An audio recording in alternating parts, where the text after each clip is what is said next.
is difficult and challenging. Efforts aiming at a ceasefire must not be derailed. Only a ceasefire, paving the way for a political two-state solution, will allow for the spiral of violence to end. It must come to an end now. Thank you, Mr. President. I thank the representative of Greece for the statement. I now give the floor to the representative of Russian Federation. Mr. President,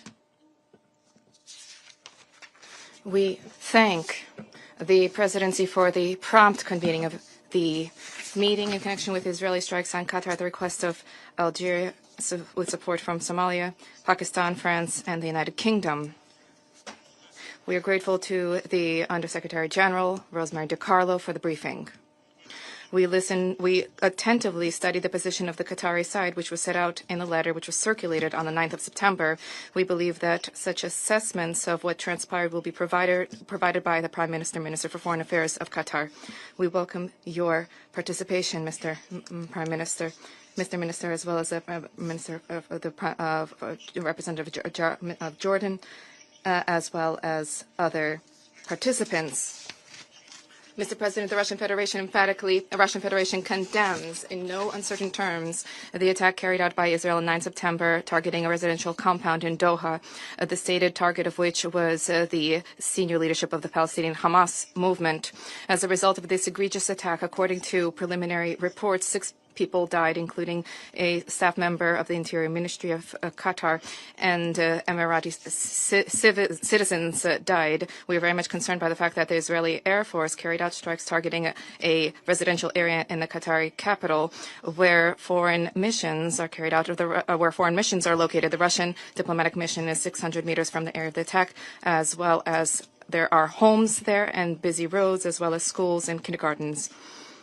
In other words, the victim of this large-scale airstrike, which was carried out in the middle of the working day at 15:45 local time, could have been far greater. The number of casualties could have been far greater. These are innocent civilians, including our diplomatic colleagues, their wives, and their children. They're in an egregious violation of the sovereignty of sovereignty of states, as well as the creation of grave threats to the safety of ordinary civilians, have no justification. We fully share the assessments of the Secretary General about the inadmissibility of Israeli strikes targeting Qatar, which represents an encroachment upon the territorial integrity of an independent state. We also agree with the statement of the SG about the positive role of Qatar and its intention to desire and focus on putting an end to the conflict which has lasted for nearly 2 years, the war in the Gaza Strip which has lasted for nearly 2 years. What is particularly cynical is the fact that Doha, as one of the key mediators between Palestinians and Israelis, has over recent months been tirelessly working to end the bloodshed in Gaza and for the release of detained persons. The Hamas leadership, according to reports, was willing to move towards the achievement of these agreements, and precisely when the missile strikes were carried out on 9 September, the leadership of the movement was discussing in Doha the latest proposal of the U.S. Special Envoy, Steve Witkoff. In this way, the strike which targeted not just Qatar, a sovereign state, which incidentally was not engaged in the Arab-Israeli conflict, but also the strike targeting the efforts of mediators, targeting the very possibility of a diplomatic solution to the Palestinian-Israeli conflict. It is clear that this Israeli attack will happen by Washington. And the carrying out of these unprovoked acts of force by Israel is camouflaged by slogans about imagined threats to the security of the Jewish state at the so-called 7 fronts. We remember perfectly well on the evening of 31 July 2024 in Tehran, the former head of the Hamas Politburo, Ismail Haniyeh, was killed. At that time, the leader of the Palestinian movement was in the Islamic Republic of Iran with an official invitation to participate at the inauguration ceremony of the elected president of Iran, Masoud Pezeshkian. The political murder was then carried out with the same goal, namely to carry out a major deal a major blow to the proxy talks between Hamas and Israel, which are geared towards achievement of a ceasefire in the Gaza Strip. The strike on Qatar, where a major U.S. military base is located, has become a fundamentally new wave of regional escalation. If the Israelis are willing to eliminate their political opponents in a state that is so close to their main ally, what is then stopping them from carrying out similar acts in any other capital in the world? Why then, in principle, why should we, in principle, conduct scrupulous negotiations on a ceasefire and the release of hostages if it is simply possible to place a bullet in the skull of one's interlocutor? Mr. President, the nefarious practice of the liquidation of eminent political and military actors is not merely a crime. This is a desecration of the principles of civilized cooperation among states. This poses threats of uncontrolled escalation. We call upon West Jerusalem to abandon the reckless acts of aggression which provoke the ongoing waves of violence in the region. There is a need for all members of the Council to send a similar message. I believe that it is clear now to all that Washington's stated focus on so-called quiet diplomacy not only is failing to yield results, but this is fraught with generating new risks and further escalating tensions in the already fraught atmosphere. By specifically referring to that premise, the U.S. delegation has for nearly 2 years been blocking all efforts at the Security Council. It is difficult to identify where lightning needs to strike for Washington to finally recognize that multilateral diplomacy through the Council is not just not an obstacle, but this is the only tool that is available and necessary to reverse the situation on the ground. In this connection, we support the focus of the 10 non-permanent members of the Council to advance a draft Security Council resolution on the situation in Gaza, with an emphasis on the demand for Israel to lift all limitations on the delivery of humanitarian assistance to the Strip. We trust that this product will also incorporate a call for a ceasefire, without which it will be simply impossible to alleviate the humanitarian situation there. We believe that the adoption of the resolution will be an important and effective measure to alleviate the plight of the Palestinian people. Mr. President, to conclude, I wish to once again extend solidarity to the people and leadership of Qatar who have been targeted by the hawkish military political cabinet in Israel. The consolidated detailed consolidated Russian-Arab assessments of this unprovoked act of force and the whole developments in the Middle East were made today in Sochi during the Russian GCC summit. The Security Council also adopted a press statement in connection with the strikes. Unfortunately, this does not incorporate everything that has to be incorporated. Not every spade is called a spade there. Thank you. I thank the representative of Russian Federation for the statement. I now give the floor to the representative of Denmark. Thank you, Mr. President. And let me also thank Undersecretary Di for his sobering briefing. Mr. President, we meet today at a tense moment for the Middle East region, in the wake of Tuesday's Israeli strikes on Hamas targets in Doha. At the outset, let me be clear that this serious violation of the sovereignty and territorial integrity of Qatar is unacceptable. We condemn these strikes in line with the press statement agreed by all Council members. It raises serious questions under international law. Your Excellency Prime Minister Atani, Denmark expresses our most sincere solidarity with you, your government, and the people of the state of Qatar. Thank you for your presence here today and for your commitment to peace, mediation, and multilateral dialogue. I also welcome His Excellency Deputy Prime Minister and Foreign Minister Safadi and His Excellency Dr. Gagash to the Council. Mr. President, we've said it before, but it remains equally relevant today. With countless lives at stake across the Middle East, it is imperative that all parties exercise maximum restraint. The region can simply not afford further escalatory spiral of violence. Its people cannot and should not have to bear any more conflict and trauma. At this critical moment, we call on all parties to refrain from steps that risk igniting tensions and deepening regional instability. Diplomacy and dialogue must remain the first ports of call. Mr. President, around this table, we all regularly urge for restraint.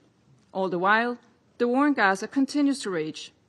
To be clear, this war must end immediately. Every effort must be made towards this objective, including from this Council. Every day, the devastating humanitarian consequences are made painfully clear. There's famine in Gaza.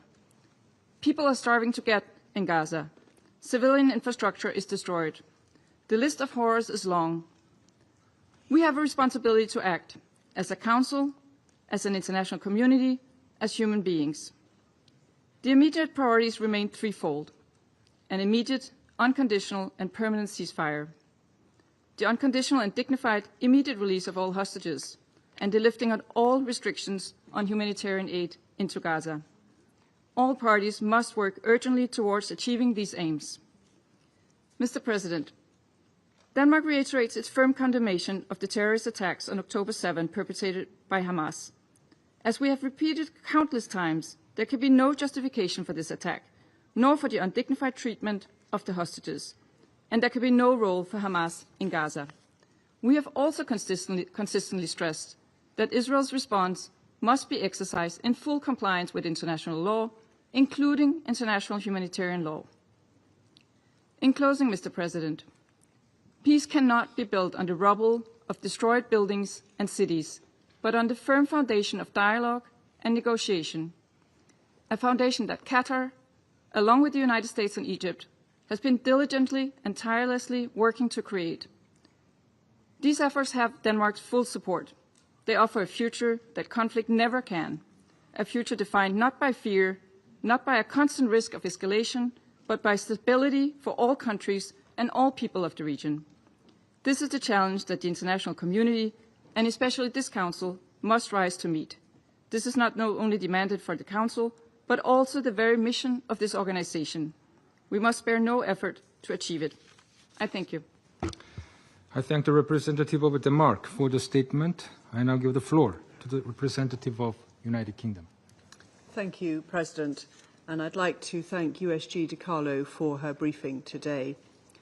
I'd also like to warmly welcome to the Chamber His Excellency the Prime Minister of Qatar, His Excellency the Deputy Prime Minister of Jordan, and His Excellency Dr. Gargash of the UAE. I'll make 3 points. First, let me underscore this from the outset. The United Kingdom stands in full and unwavering solidarity with Qatar and condemns Israel's strikes on Doha. These strikes are a flagrant violation of the sovereignty and territorial integrity of Qatar. They risk both further escalation across the region and setting back negotiations for a ceasefire. We offer our condolences to the families and friends of Qatari personnel who were tragically killed. Our thoughts are with their loved ones and with the injured. Qatar has long been a tireless broker for peace in the Middle East and beyond, and we commend the resolute commitment of His Highness the Emir to champion diplomacy and dialogue. So to reiterate, we wholly condemn the strikes on Qatar, which will do nothing to deliver peace in the Middle East or to help safeguard Israel's long-term security.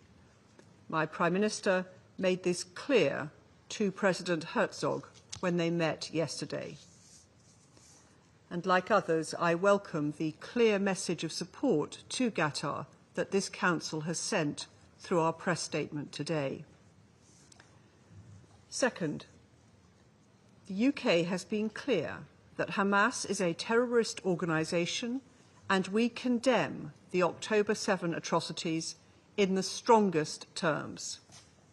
We reiterate that Hamas must release all the hostages, sign up to an immediate ceasefire deal, and commit to disarm. it can play no part in the future governance of Gaza. Third, with each day that passes, the hostages suffer in appalling conditions, and the people of Gaza endure starvation and repeated displacement. This week's evacuation orders across northern Gaza will worsen the humanitarian catastrophe. The Israeli government's decision to further escalate its offensive in Gaza is wrong, and today I reiterate that we urge Israel to reconsider immediately. We staunchly support the efforts of Qatar, the United States and Egypt to achieve a ceasefire in Gaza, to secure the release of the hostages and bring this conflict to an end. We urge all parties to re-engage meaningfully to reach a negotiated deal. We also need an urgent surge of humanitarian aid into Gaza. It is abhorrent that famine is unfolding in parts of Gaza City, and we need immediate action to prevent it from spreading further. Israel must lift all restrictions on aid and allow the UN to deliver life-saving aid at scale. President, the only way to achieve lasting peace and security for Palestinians and Israelis alike is through a political solution. The UK will continue to work with our partners to develop a framework for long-term peace consistent with a two-state solution. Thank you. I thank the representative of United Kingdom for the statement. I now give the floor to the representative of Slovenia. Thank you, Mr. President, and I thank Under-Secretary General Di Carlo for her briefing. I welcome a number of high-level speakers, in particular Prime Minister of Qatar and Deputy Prime Minister of Jordan. Colleagues, sovereignty and territorial integrity of countries across the region violated. Security Council resolutions rejected. General Assembly processes ignored. ICJ decisions disregarded. Advisory opinions ignored.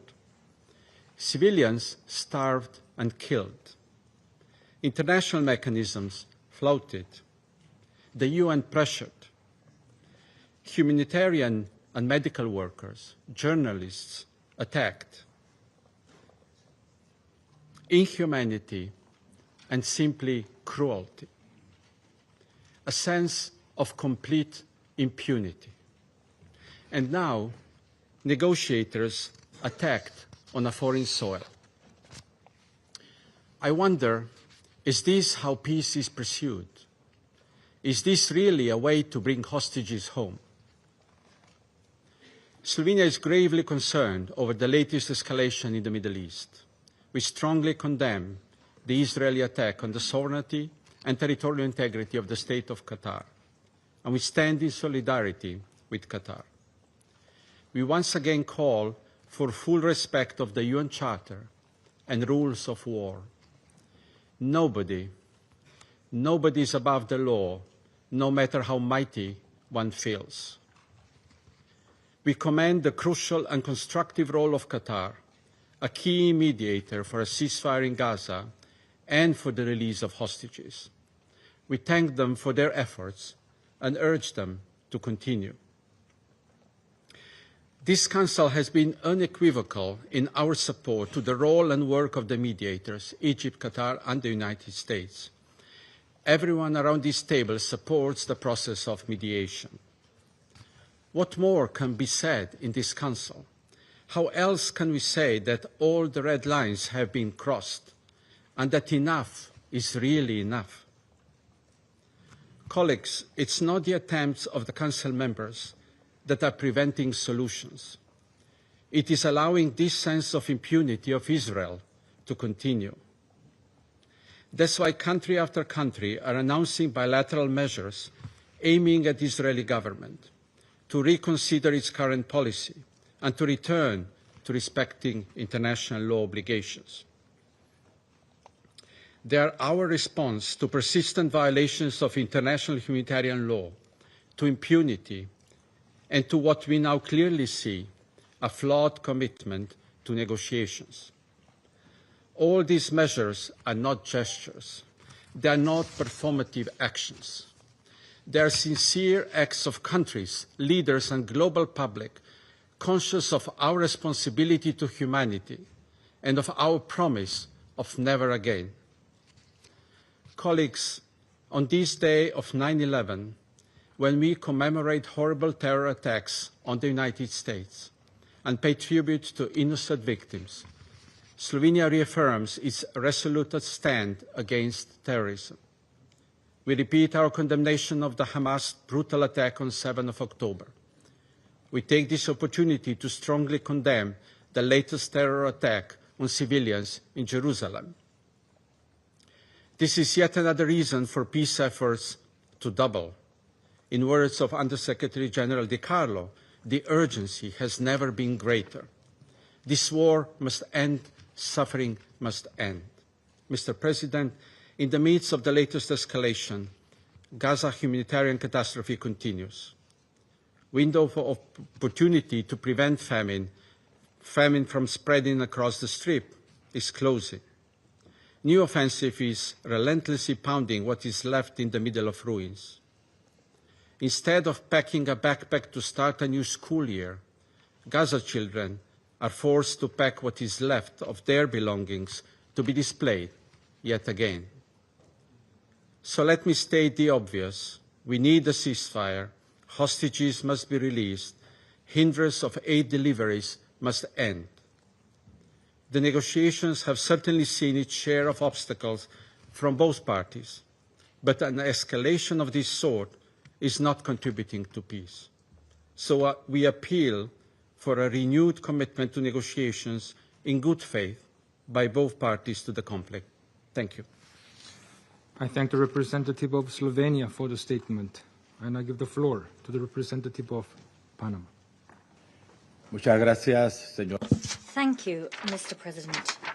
Panama is grateful for the convening of this emergency meeting, and we're also grateful for the report provided by Ms. Rosemary DiCarlo, Under Secretary General for Political and Peace-Building Affairs.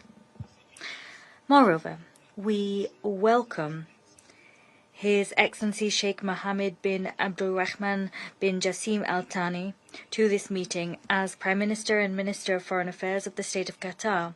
We wish here to convey to him the solidarity of our country with the people and government of Qatar, as his country and the Middle East region withstand a gravely serious ordeal. Moreover, we hail the presence of His Excellency Ayman Safar, the Deputy Prime Minister and Minister for Foreign Affairs and Expatriates of Jordan. And we welcome to this meeting the distinguished representatives of the United Arab Emirates, Egypt, Iraq, Israel, Kuwait and Turkey. They do us a great honour by being with us today. Panama fervently condemns and repudiates the unstoppable tide of violence in the region of the Middle East.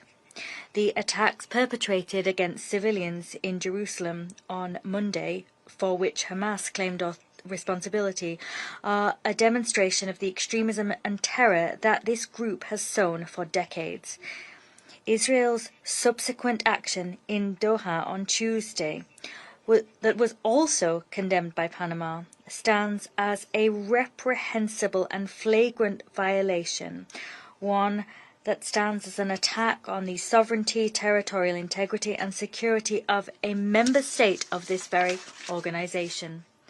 Such acts are breaches of international law and the United Nations Charter. Moreover, they imperil the most fundamental principles of multilateralism, principles that for our country are the very basis of the peaceful coexistence between states. These facts demonstrate that the continued use of force and force alone has not offered, nor will it be able to offer, a solution to this current war. Neither has this exclusive use of force resolved, or will it be able to resolve the deep root causes that have caused the Israeli-Palestine conflict to rage on for almost 8 decades. On the contrary, the use of force has simply seen the entrenchment of the logic of extremes. It has fueled a cycle of violence which hinders and indeed blocks any path towards a political solution. The result of these acts has been more uncertainty, greater risk to the entire civilian population, including to the hostages that remain in Gaza, and the weakening of the mediation process spearheaded by Qatar, Egypt, and the United States. Attacking a state who is acting as a mediator and who has acted as headquarters for negotiations seeking peace, as is the case with Qatar, is a direct strike on the possibility of achieving a ceasefire in Gaza, a ceasefire which is vital to halt the suffering of the Palestinian civilian population and to open a safe environment to allow the immediate, dignified and unconditional release of all hostages who are now not safer, but on the contrary, facing even greater risk. These irresponsible actions are not simply a threat to the security of the civilian population. They may also have, and indeed did, imperil accredited diplomatic missions in Doha, including the Embassy of Panama, only a short distance away from the attack, some 100 meters. We wish to express our sincere condolences with the families of the Qatari victims and other victims of this attack. There may have been victims from other friendly countries, and that undermines international friendly efforts to guarantee that we have a stable, safe environment crucial for dialogue and negotiation. Mr. President, what occurred in Doha is part of a spiral of violence, which is also reflected in the attacks waged against a humanitarian flotilla in Tunisia and more generally in the devastating situation in Gaza and the West Bank. Panama prioritizes negotiation and dialogue as the only legitimate pathways towards a lasting peace. With that in mind, we invite parties to demonstrate in deed that they are seeking a genuine peace agreement and not seeking to extend the conflict. Moreover, we here underline the fact that no goal, as legitimate as it may be considered to be, can justify the use of means which violate international law or the principle of protecting human life. Panama asks the parties to exercise the utmost restraint. We urge them to step up their efforts to urgently achieve a sustainable ceasefire to facilitate the immediate and unconditional release of all hostages and to guarantee the safe, appropriate and sustained access of humanitarian aid, vital humanitarian aid to Gaza at scale. The experience of the temporary truce, however short and fragile it was, demonstrated that it is possible to halt human suffering, just as it is to allow the effective delivery of humanitarian aid in an unfettered way and to make progress with releasing the hostages. Mr. President, a source of grave concern is the notion of wishing to justify and wage war on the basis of the premise that the ends justify the means, whatever those ends may be. And this our principles must be upheld, whoever is concerned.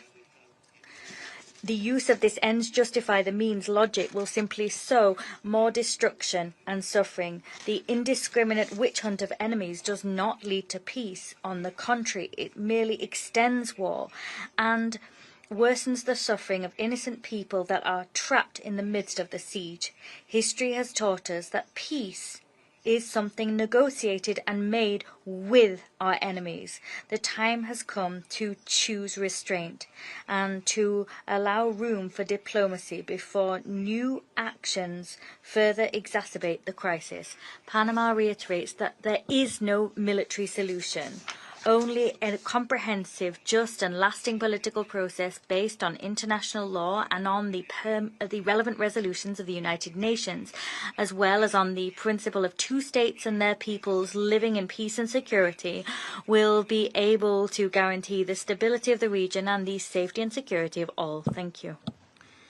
I thank the representative of Panama for the statement. I now give the floor to the representative of Sierra Leone. Thank you, Mr. President. Mr. President, I thank you for convening this emergency meeting of the Security Council. And I also thank Under-Secretary General Rosemary DiCarlo for her briefing.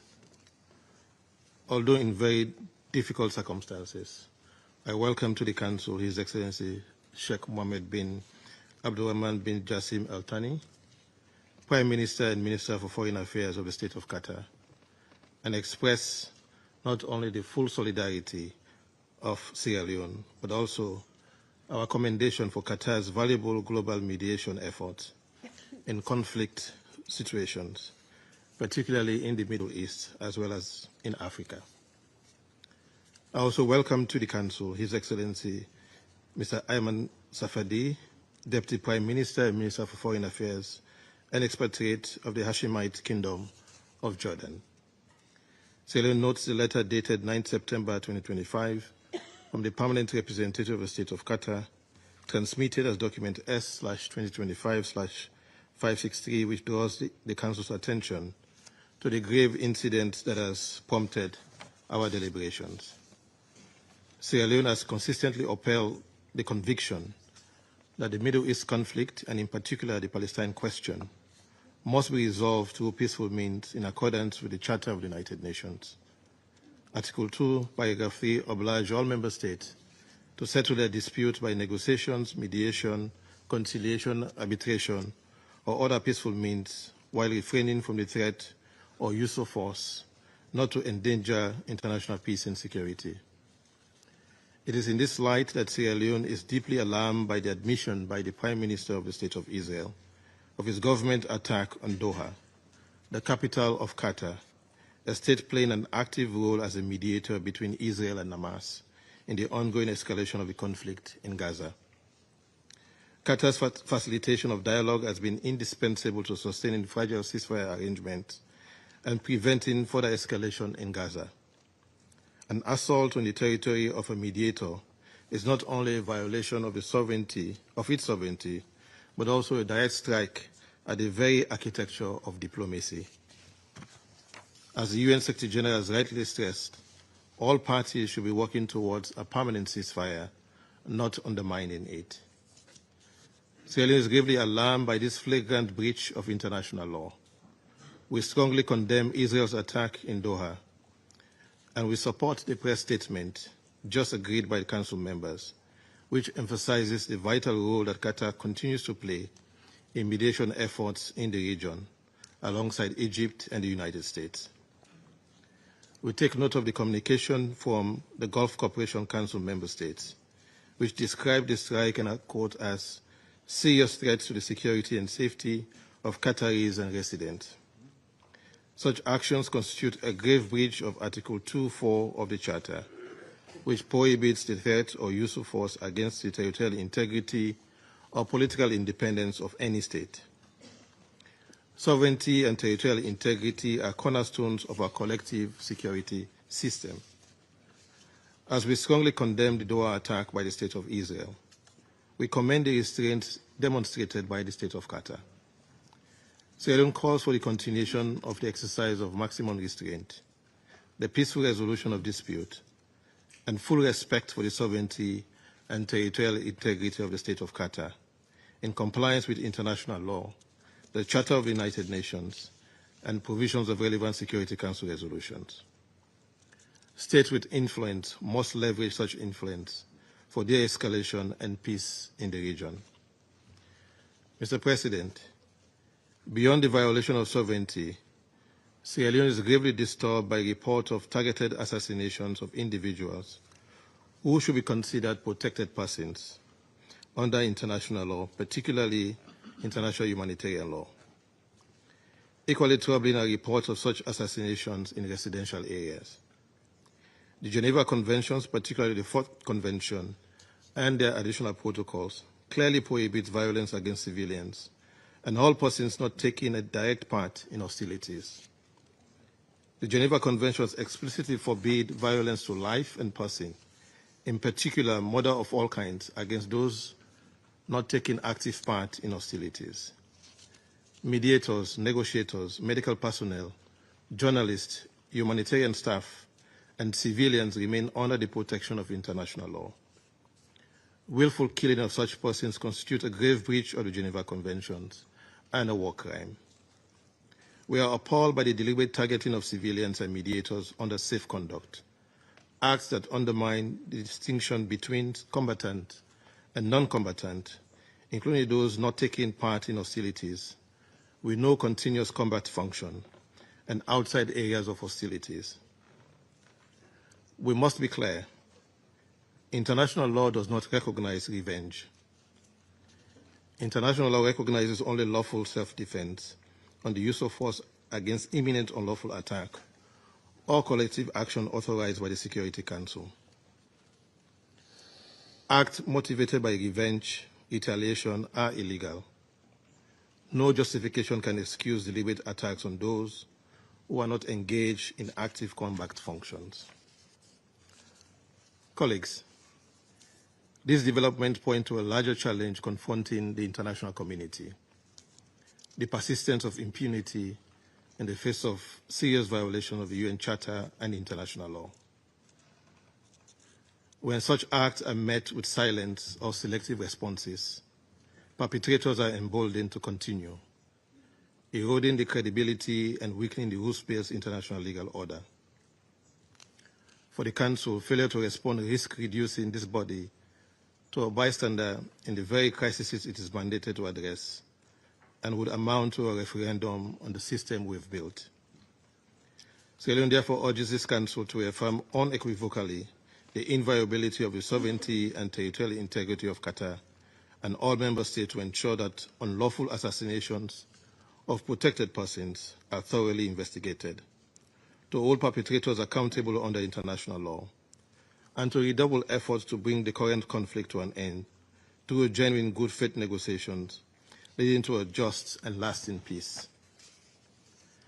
Mr. President, as we speak to the violations of the sovereignty of the State of Qatar, in the State of Palestine, in both the West Bank and Gaza, the inhumanity continues with ongoing hostilities.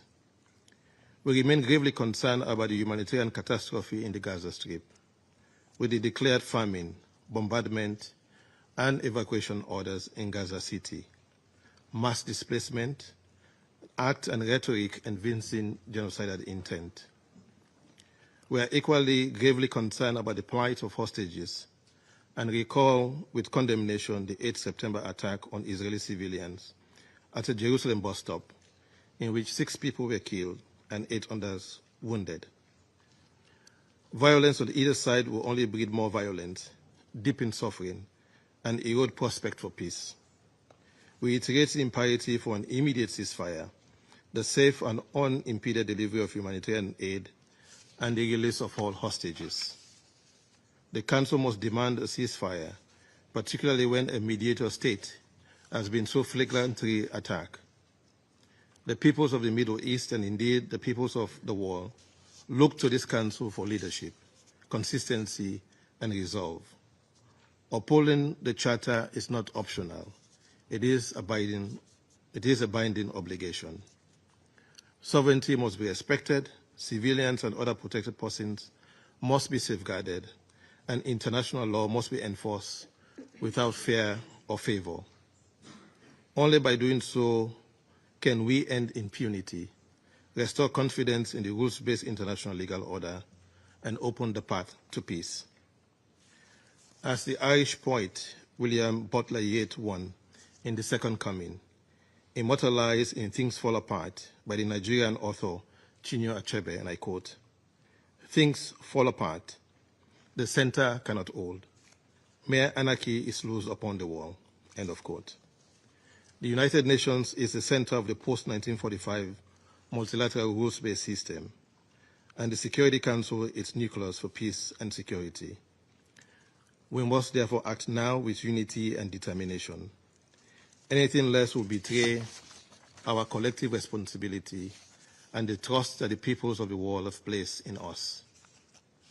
The system, as we know it, risks falling apart, and anarchy will indeed be loose upon the world. I thank you. I thank the representative of Sierra Leone for the statement. I now give the floor to the representative of Guyana.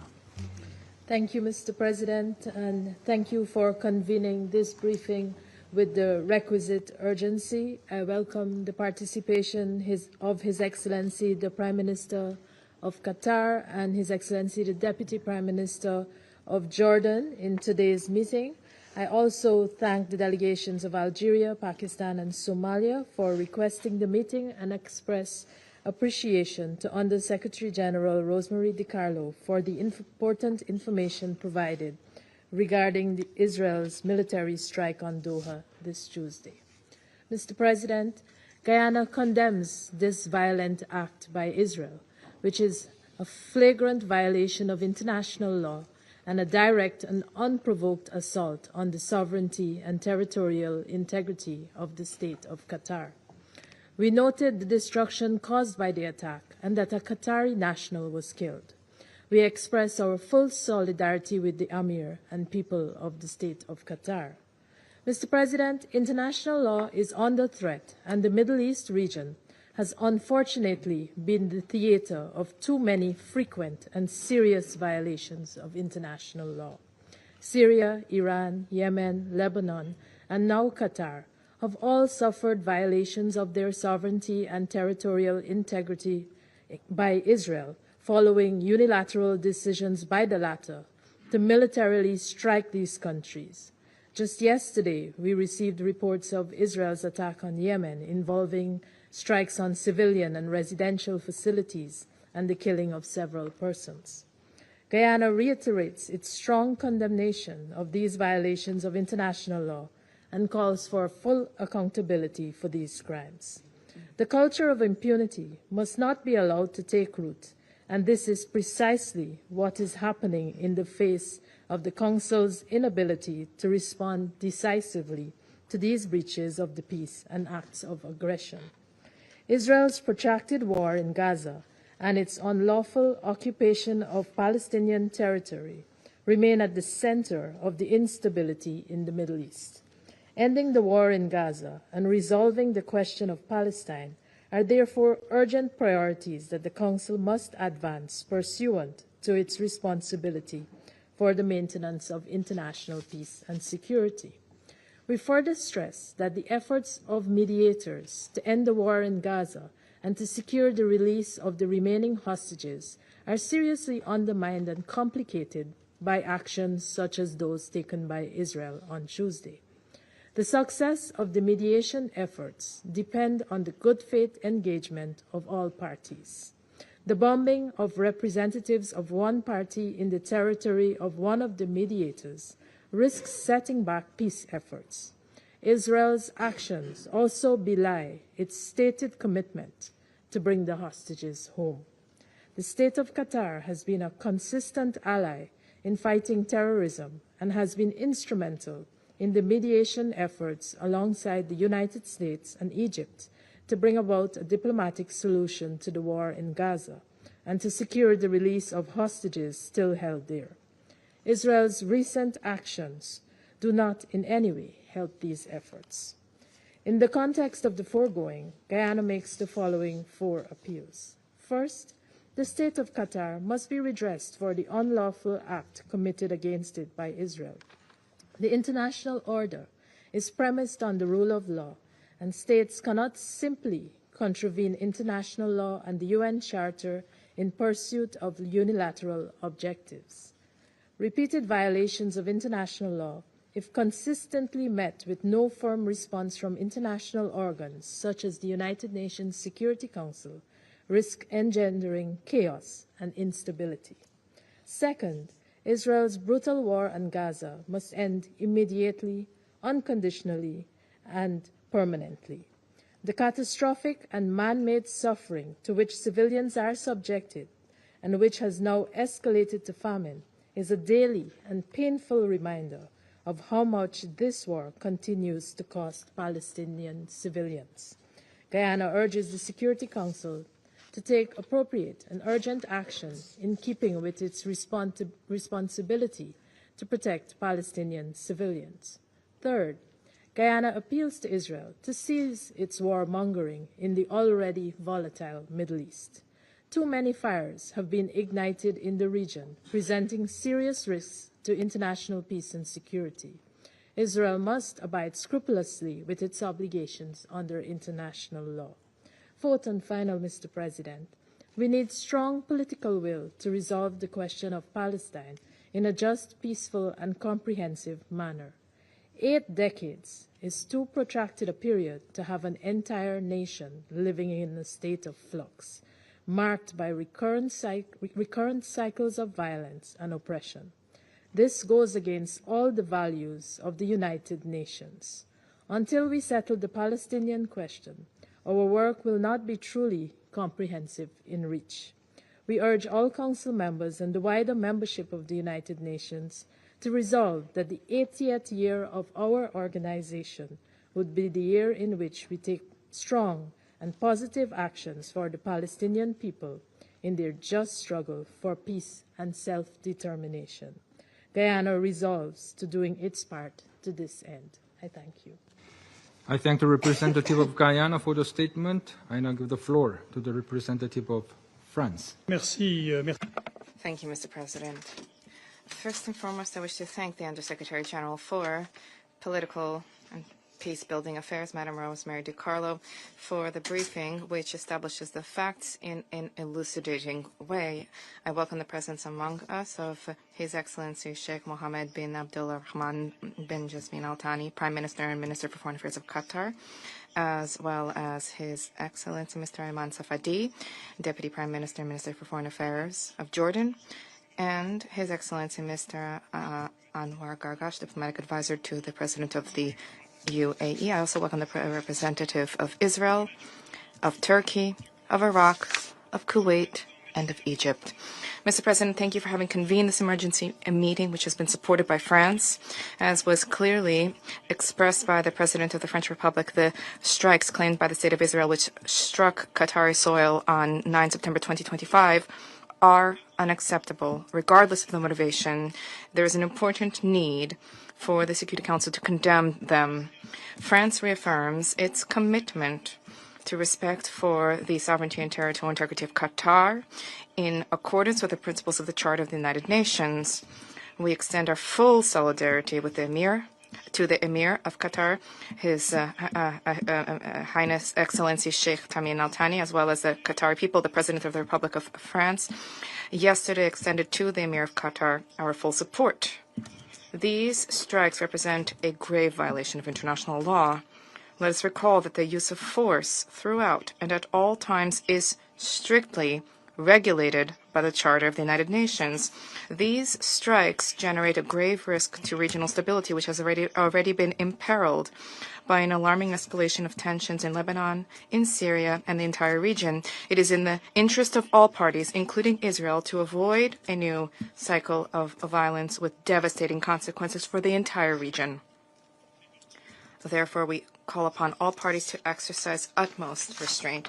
These strikes, lastly, targeted the very area where critical talks are being held for peace in Gaza, and targeted those who were conducting the talks to achieve a ceasefire and the release of all hostages who are still being held by Hamas in Gaza. This needs to remain our paramount priority. Once again, France reiterates our unequivocal condemnation of the heinous crimes of Hamas, a terrorist movement, and the linchpin, and we call upon the movement to release the hostages and to renounce violence. The permanent state of war in Gaza cannot continue. France calls upon all parties to remain engaged in good faith, to return in good faith negotiations to end this war in Gaza. To that end, we welcome the tireless efforts of Qatar. Qatar which alongside Egypt and the United States has been engaged in critical mediation efforts, and we are very much grateful to Qatar, a key mediator, and we call upon them to continue mediation to that end. Mr. President, there is an alternative to the cycle of violence that is a political solution rooted in the two-state solution. This is the only way to achieve a lasting peace and security for the Israelis and for the Palestinians, as well as for the entire region. This solution hinges on the recognition of a sovereign Palestinian state with renewed and reformed governance. This solution hinges on the disarmament of Hamas, its exclusion for the future governance of Hamas, governance of Gaza, and the deployment of an international stabilization mission in the Strip. And the solution hinges on Israel's regional integration and the ultimate establishment and construction of a robust security architecture for the entire region. We will remain mobilized to achieve a two-state solution, as was the case during the conference in New York, co-chaired by Saudi Arabia in July. The New York Declaration, the outcome of the work of the conference, sets out a unique roadmap to make the two-state solution a reality. This conference, which will undertake its next step on the 22nd of September during the high-level week of the General Assembly, generates unprecedented political momentum for peace and security for all in the region. This is a path towards peace. Thank you. I thank the representative of France for the statement. I now give the floor to the representative of China. Thank you, President. I thank Algeria, Pakistan, and Somalia for their initiative in organizing this meeting, and I welcome the presence of His Excellency Mohammed, Prime Minister and Minister for Foreign Affairs of Qatar, and His Excellency Safadi, Deputy Prime Minister and Minister for Foreign Affairs of Jordan, His Excellency Mr. Gargash, Diplomatic Advisor to the President of the UAE, and thank USG DiCarlo for her briefing. On September the 9th, Israel launched an attack on Doha, the capital of Qatar, in flagrant violation of Qatar's territorial sovereignty and national security, international law, and the UN Charter, and efforts to achieve peace. China resolutely opposes this and strongly condemns such an act. It is well known that Qatar, as an important mediator in the ceasefire negotiations, has made great efforts to promote the ceasefire and restore peace in Gaza, which has been highly appreciated by the international community. We note that on September 7th, the U.S. put forward a new ceasefire proposal and claimed that Israel had agreed to it. However, just 2 days later, a Hamas delegation which was discussing the ceasefire proposal was attacked by Israel. Such an act of bad faith, irresponsibility, and the deliberate sabotage of the negotiations is indeed despicable. China is deeply concerned that the attack could lead to further escalation of tensions in the region. We must point out that this incident is closely related to the long-standing differing positions of some non-regional countries regarding the Middle East issue. We would like to advise these major countries, in the interest of regional peace and stability, to take a fair and responsible stance to play a constructive role along with the international community in promoting a ceasefire and cessation of hostilities and in easing tensions in the region. I would like to reiterate that military means and the indiscriminate use of force are not the way out of this problem, and that an immediate ceasefire is the right way to save lives and bring the hostages home. China strongly calls on all parties concerned, in particular Israel, to work harder to ease the fighting and resume negotiations, rather than the opposite. Israel must immediately cease all military operations in Gaza, fulfill its obligations under international humanitarian law as an occupying power, fully restore humanitarian access, and support the relief operations of the UN and other humanitarian agencies. President, The Gaza conflict has been going on for almost 2 years, resulting in a humanitarian catastrophe that is appalling and unprecedented in nature. During this period, we have witnessed over and over again the violation of international law and the undermining of the basic norms of international relations. The world cannot return to the law of the jungle, and the Middle East cannot remain in a state of perpetual war. As the primary organ for the maintenance of international peace and security, the Security Council has the responsibility to safeguard international order and the rule of law, and to promote regional peace and stability. The Council is now discussing a draft resolution on the humanitarian issue of Gaza. China supports Council's immediate action to end the fighting in Gaza and to ease the humanitarian catastrophe, and calls on the Council members and the international community to make joint efforts to this end. Thank you, President. I thank the representative of China for the statement. I shall now make a statement in my capacity as representative of the Republic of Korea. I also thank ESG Rosemary DiCarlo for her briefing. It is deeply troubling that another unacceptable incident happened amid the ongoing instability and tensions in the region. The Security Council's press statement released today clearly exemplifies the collective voice of the international community. The Israeli attacks targeting Qatari soil on Tuesday represent yet another grave violation of international law. One of the core principles under the UN Charter is clear: sovereignty and territorial integrity must be respected in international relations.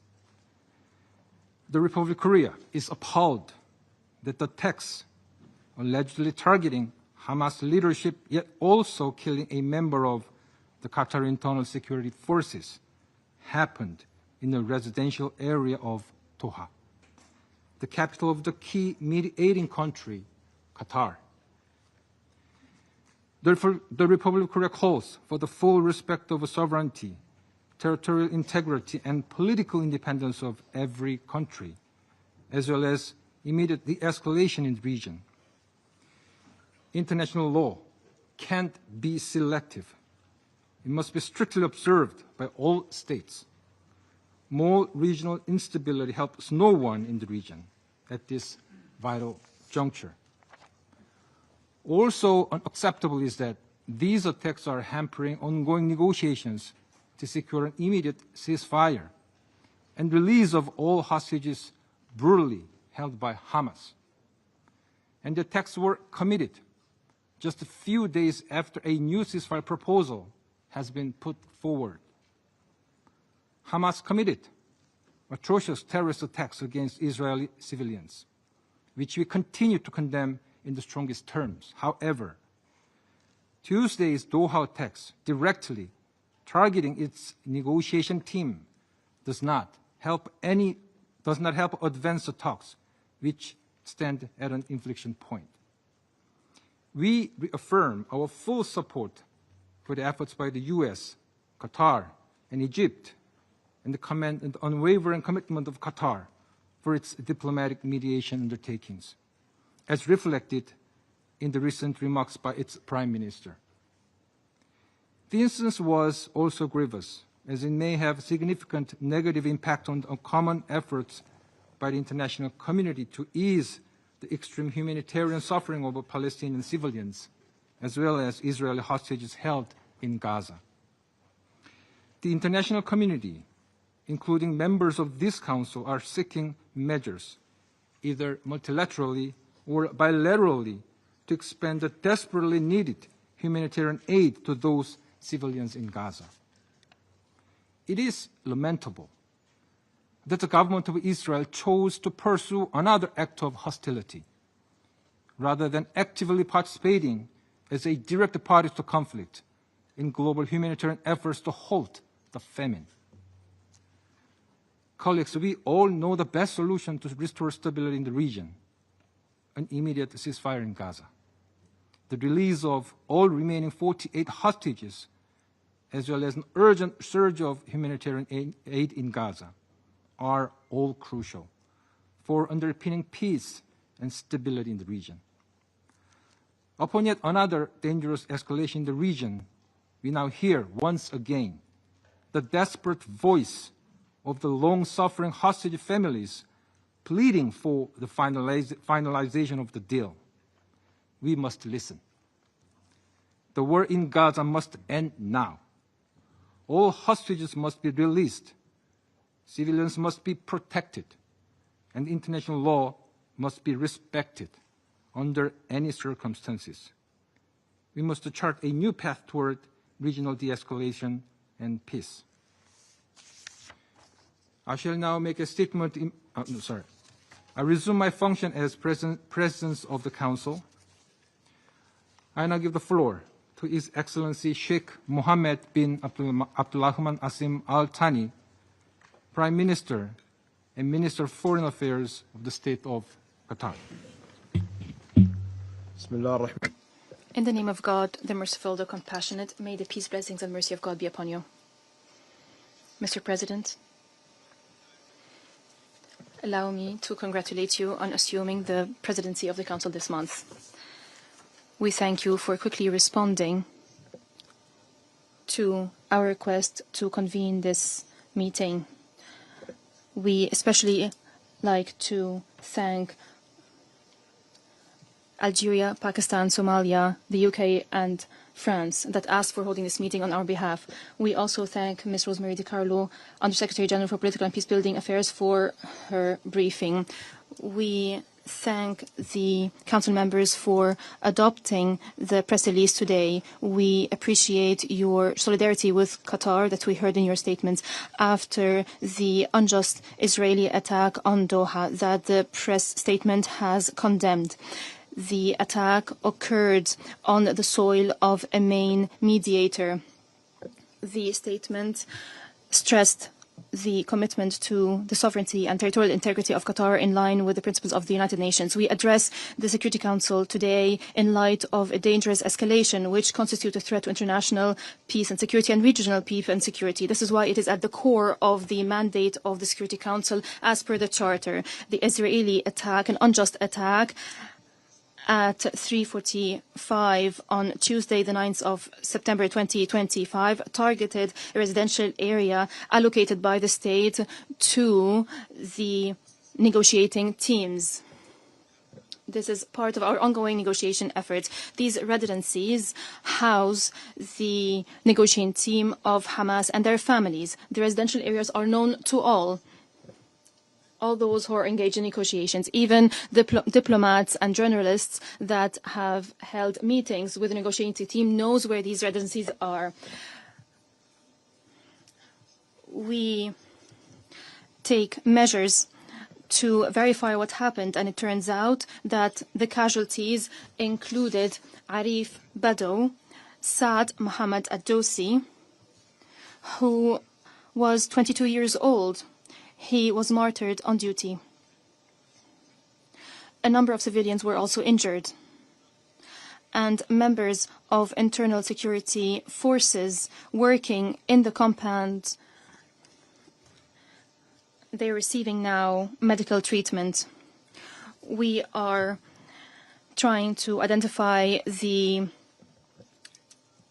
identity of those affected.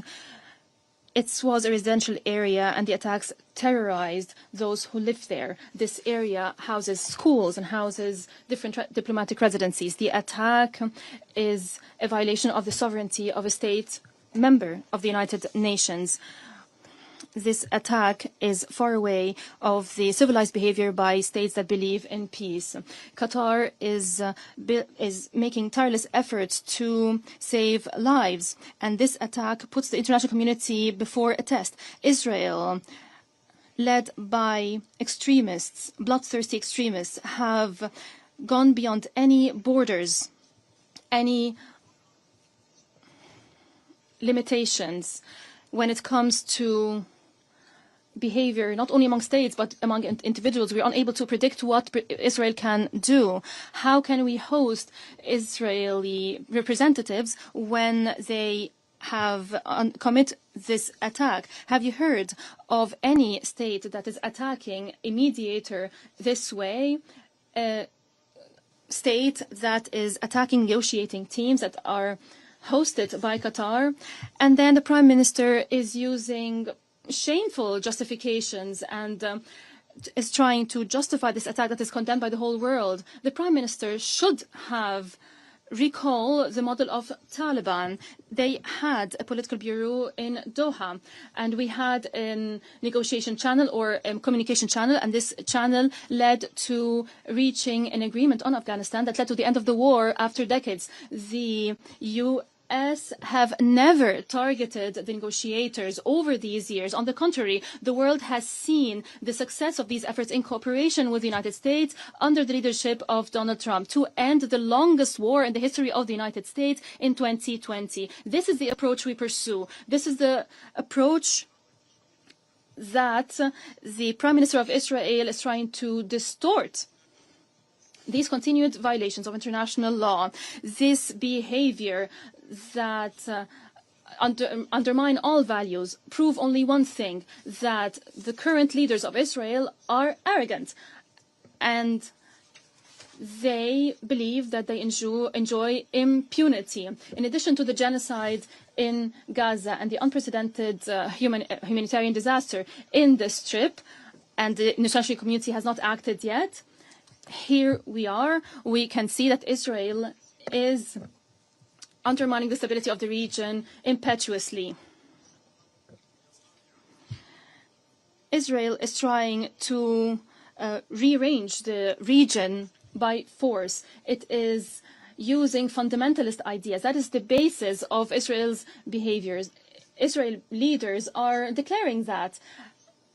And they think that only the Israeli population is listening to them, but we're all listening to them. The peoples of the region are not accepting this kind of behavior, are not accepting this narrative. We believe fully in mediation and the peaceful settlement of disputes, and Qatar's role is being appreciated worldwide.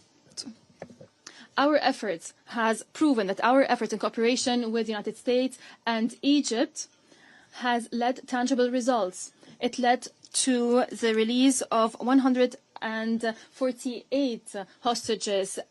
It has led to providing humanitarian aid to Gaza. It was a glimmer of hope, a rare glimmer of hope in this Gaza. But attacking our territories while we were busy with negotiations has uncovered the intention of Israel. It is trying to undermine any prospect of peace. It is trying to perpetuate the suffering of the Palestinian people. The Palestinian people is subjected to unimaginable suffering. It also shows that extremists that rule Israel today do not care about the hostages. This is not a priority. Otherwise, how would we justify the timing of this attack? Because the negotiations were looking at the latest U.S. proposal. The negotiating team of Hamas have been getting together to discuss the U.S. proposal, and the attack occurred. Mr. President, I stand before you today, and I urge your august council to bear its historic responsibility. Silence before the law of the jungle and targeting a sovereign country this way undermines international efforts, undermines the prospects of any peace process in our region. The continuation of such attacks does not only target Qatar, it is a clear threat to target any country that is working on achieving peace, and that undermines the trust in the United Nations. The state of Qatar stresses, under the leadership of its emir, may God protect him, that we will continue our humanitarian and diplomatic role without any hesitation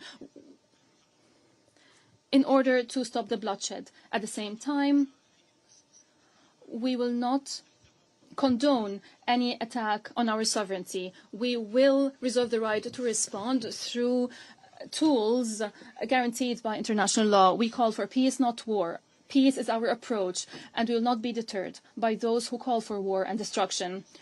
Before your Security Council, we present these facts, and we recall that today we're discussing an attack on all diplomatic efforts to reach peaceful solution. The only way to peace goes through negotiations, and it starts with a ceasefire and the release of all detainees and hostages, and ensuring the unconditional entry of humanitarian aid and lifting the blockade.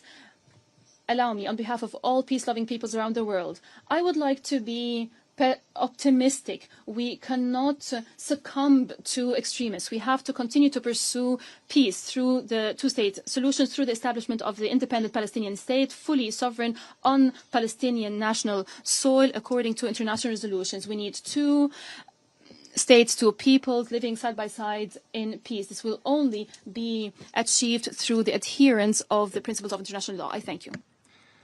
I thank His Excellency Sheikh Al Thani for the statement. I now give the floor to the representative of Israel. Mr. President, on September 9th, Israel carried out a precise and targeted strike in Doha. The strike targeted Hamas leaders who for years have planned and directed attacks against Israel, many times making these directives from the luxury confines in Doha. These terrorists were the sole target of the operation. The men targeted were not legitimate politicians, diplomats, or representatives. They were the masterminds of terror. They orchestrated the massacre on October 7th, murdering civilians, kidnapping children, raping women, wiping out entire communities. As the smoke still rose from the massacre, even as the attack was still unfolding, Hamas leaders in Qatar appeared live on television, proudly broadcasting their celebration. While Israelis hid in safe rooms, fled from gunfire, and endured murder, kidnapping, and rape, Hamas's leaders feasted and congratulated themselves in real time. These are the same men who called for jihad to escalate the conflict. They called for blood, not peace. They wild terror, not negotiation. And the terror has not stopped. Just days ago, at Ramot Junction in Jerusalem, Hamas terrorists opened fire on a bus stop crowded with children and adults. 6 innocent people were murdered, among them a 25-year-old who had immigrated from Spain, recently married and building his future in Israel, a rabbi who had dedicated his life to teaching the next generation, 2 residents of the community struck down in their own neighborhood. Among the wounded was a woman 8 months pregnant, left to fight for her life and the life of her unborn child. These are not numbers. They are lives, families, futures stolen. When the gunfire stopped, the bus and the pavement around it were drenched in blood. This is what terrorism looks like. Mothers clutching babies, a bus stop turned into a battlefield, a community scared in seconds. This is a reality we face in Israel. Terror raising its ugly head almost every single day. And let this council be reminded, there can be no immunity for terrorists. Hamas immediately praised the killers as heroic and exceptional, later claiming full responsibility for the attack and calling the massacre of innocent people a natural response. There is nothing natural about this. It is terror, pure and simple. Today, 48 innocent people are still held hostage by Hamas. Their families live in daily pain. It has been more than 700 days that innocent people have been trapped in Hamas captivity. 700 days of cruelty and abuse. Hamas has used them as bargaining chips, turning their suffering into currency.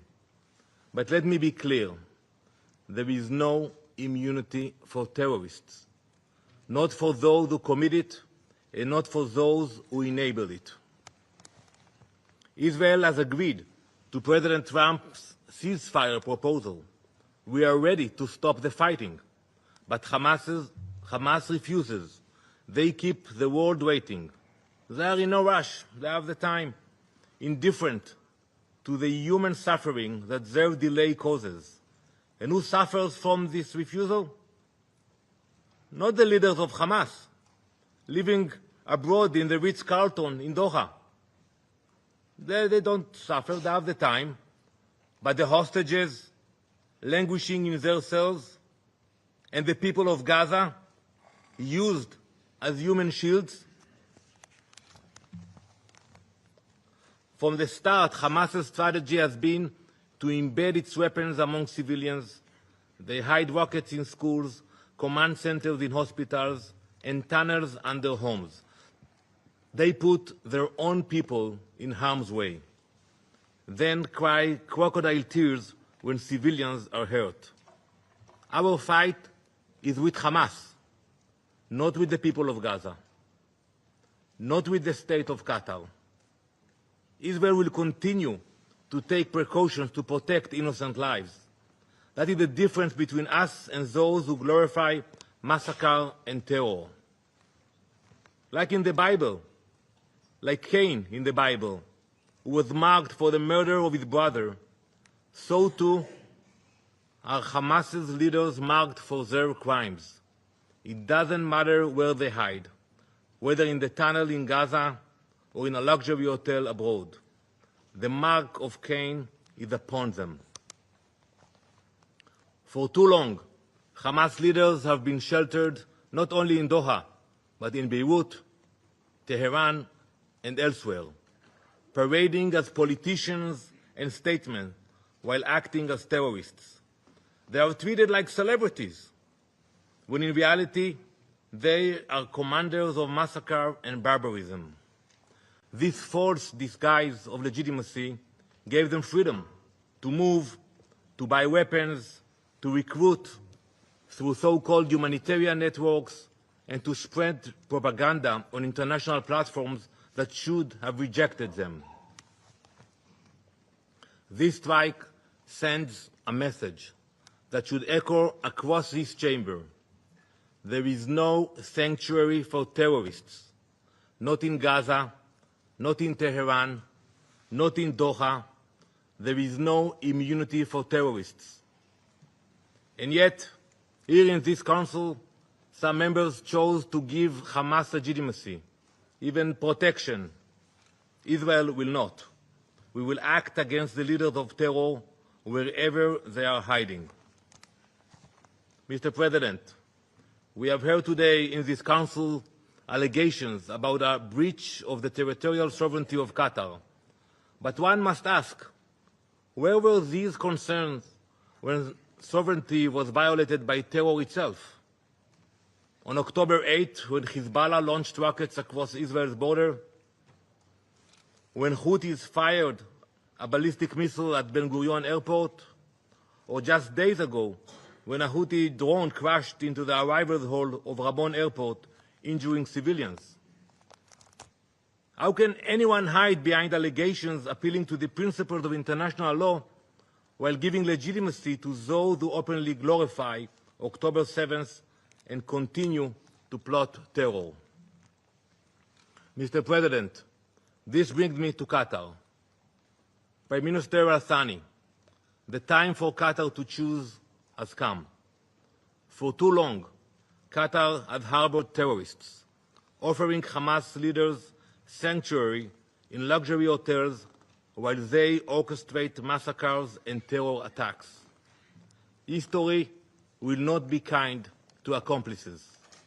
Either Qatar condemns Hamas, expels Hamas, and brings Hamas to justice, or Israel will. Mr. President, the world has faced moments like this before. Today, the world remembers the devastating terrorist attacks of September 11th. That tragic day, like October 7th for Israel, was a day of fire and blood. In the aftermath of 9/11, the countries that uphold freedom, equality, and democracy in this Council stood shoulder to shoulder. 2 weeks later, this Council adopted Resolution 1373. It said plainly, no state may harbor terrorists. No state may fund them. No state may give them safe haven. I urge you all to read this resolution. Any government that does so breaks this Council-binding obligations. That principle was clear then. It must be upheld today. And when bin Laden was eliminated in Pakistan, the question asked was not, why target a terrorist on foreign soil? No one asked that question. The question was, why was a terrorist given shelter at all? The same question must be asked today. There was no immunity for bin Laden, and there can be no immunity for Hamas. And in facing terror, history shows that members of this Council have done the very same.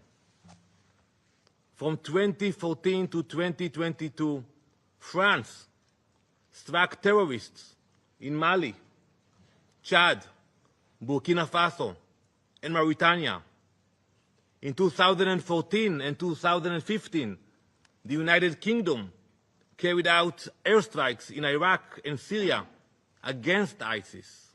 So I ask, if these actions were justified then, why is Israel singled out now? Why are claims concerning sovereignty invoked only against Israel and ignored when others act to defend themselves? Is Israeli blood worth less?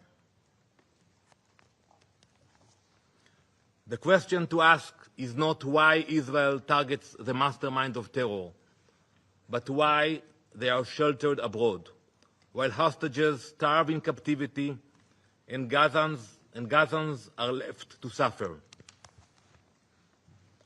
Israel's fight is not only Israel's. It is a fight of all who believe in democracy against those who worship death and violence, light against darkness, civilization against barbarism, justice against terror. We will continue until the hostages are free, until our people are safe, and until terror can no longer find sanctuary in any corner of the world, because there is no, and there never will be, immunity for terrorists. Thank you, Mr. President. I thank the representative of Israel for the statement. I now give the floor to His Excellency Mr. Ayman Safadi, Deputy Prime Minister and Minister for Foreign Affairs in the Inspectorate of the Hashemite Kingdom of Jordan. In the name of God, the merciful, the compassionate, Mr. President, I congratulate you on assuming the presidency of the Council, and I thank Under-Secretary General De Carlo for her briefing. Esteemed colleagues, a rogue government soaked in the blood of innocent people, imbued with extremism and hatred, does not care about international law, is not deterred by human values, considers itself above the law, uses brutality to impose a racist ideology, and to achieve expansionist goals that threatens peace and security in the region and the world. This is the reality of the Israeli government. The international community must act immediately and effectively to curb its arrogance and to protect the whole region from its disastrous actions. Over the past 23 months, Israel has killed more than 65,000 Palestinians in Gaza. It claimed the lives of 540 humanitarian workers and 247 journalists. It has used starvation as a weapon. The famine that it created in Gaza killed 411 Palestinians, including 142 children. Israel turned Gaza into a land where any sign of life is obliterated, any human values are obliterated. Killing has become promotional material for occupation soldiers. Killing more than 100 Palestinians daily has become an ordinary occurrence. This government is using any and all means to increase escalation, to increase violence, to deepen the conflict and to push towards chaos.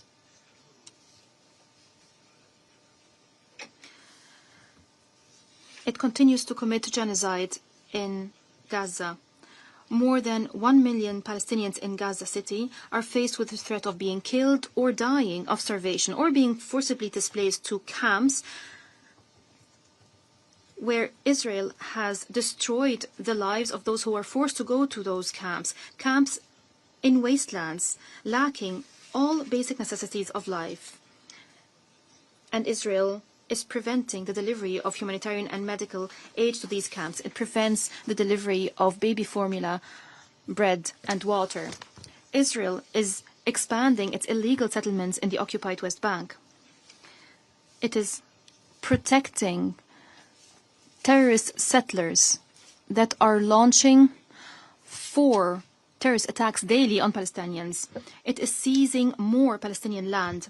It is imposing a blockade on the Palestinian people and its legitimate leadership economically, and it's imposing a blockade on their lives. It is thereby killing all prospects of achieving just and durable peace. Today, just hours before this meeting, the Prime Minister of Israel says that he allowed for building new illegitimate settlements in the occupied Palestinian territories. He boasted about preventing the establishment of a Palestinian state. He boasted about killing all prospect of peace and subjecting the peoples of the region, including the Israeli people, to more conflict and more wars.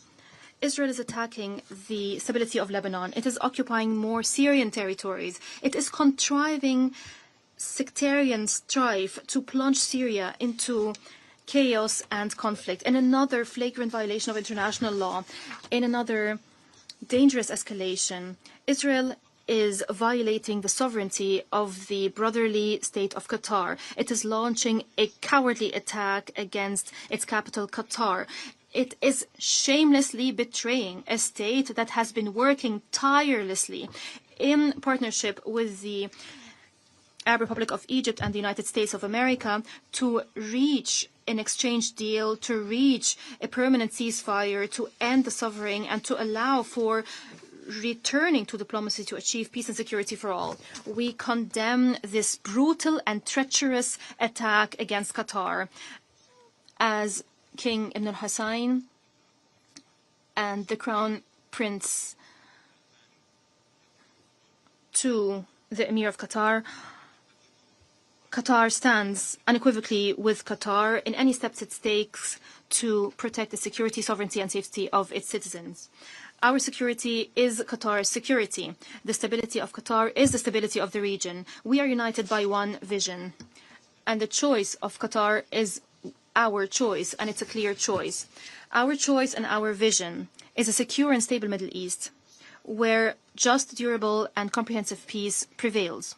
A Middle East that realizes the right of the Palestinian people to life, freedom, and statehood. A Middle East that secures, that guarantees the security of the Israelis and the Palestinians and all peoples of the region. A Middle East where cooperation replaces conflict and hope replaces despair. The Israeli government and its extremists are lying when they're trying to justify their betrayal of Qatar after all the efforts it has been making to reach an exchange deal and to end the war. They're lying when they claim that they're surrounded by those who wish to destroy them.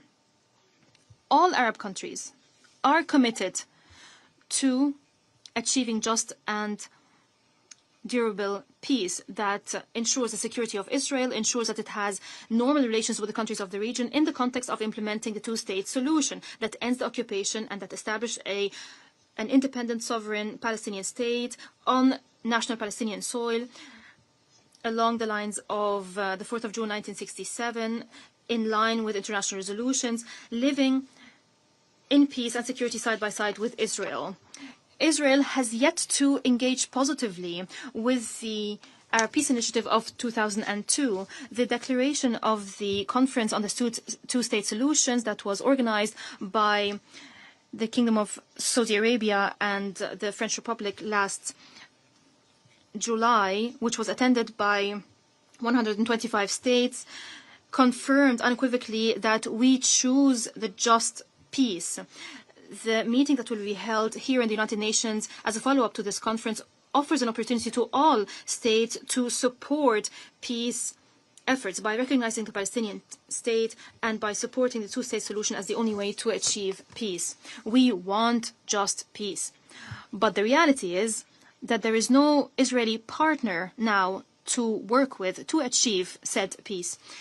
Esteemed colleagues, your august Council holds the responsibility of protecting peace and security, and it has the tools. Use those tools, apply international law and the Charter of the United Nations, which form the basis of your legitimacy. Use those tools to ensure the acceptance of the exchange deal that Qatar, Egypt, and the United States have been working on.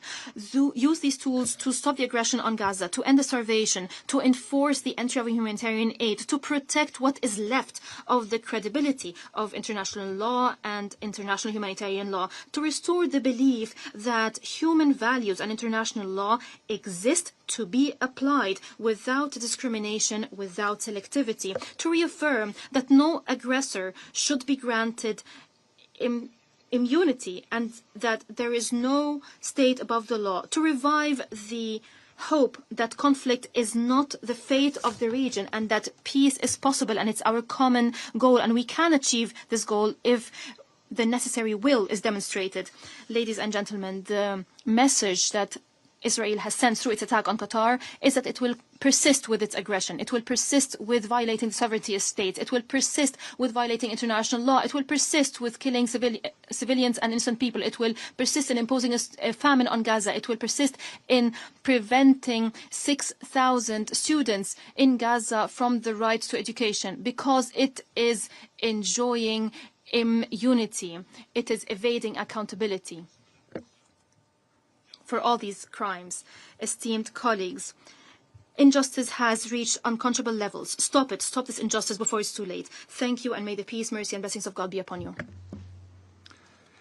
I thank His Excellency Mr. Safadi for the statement.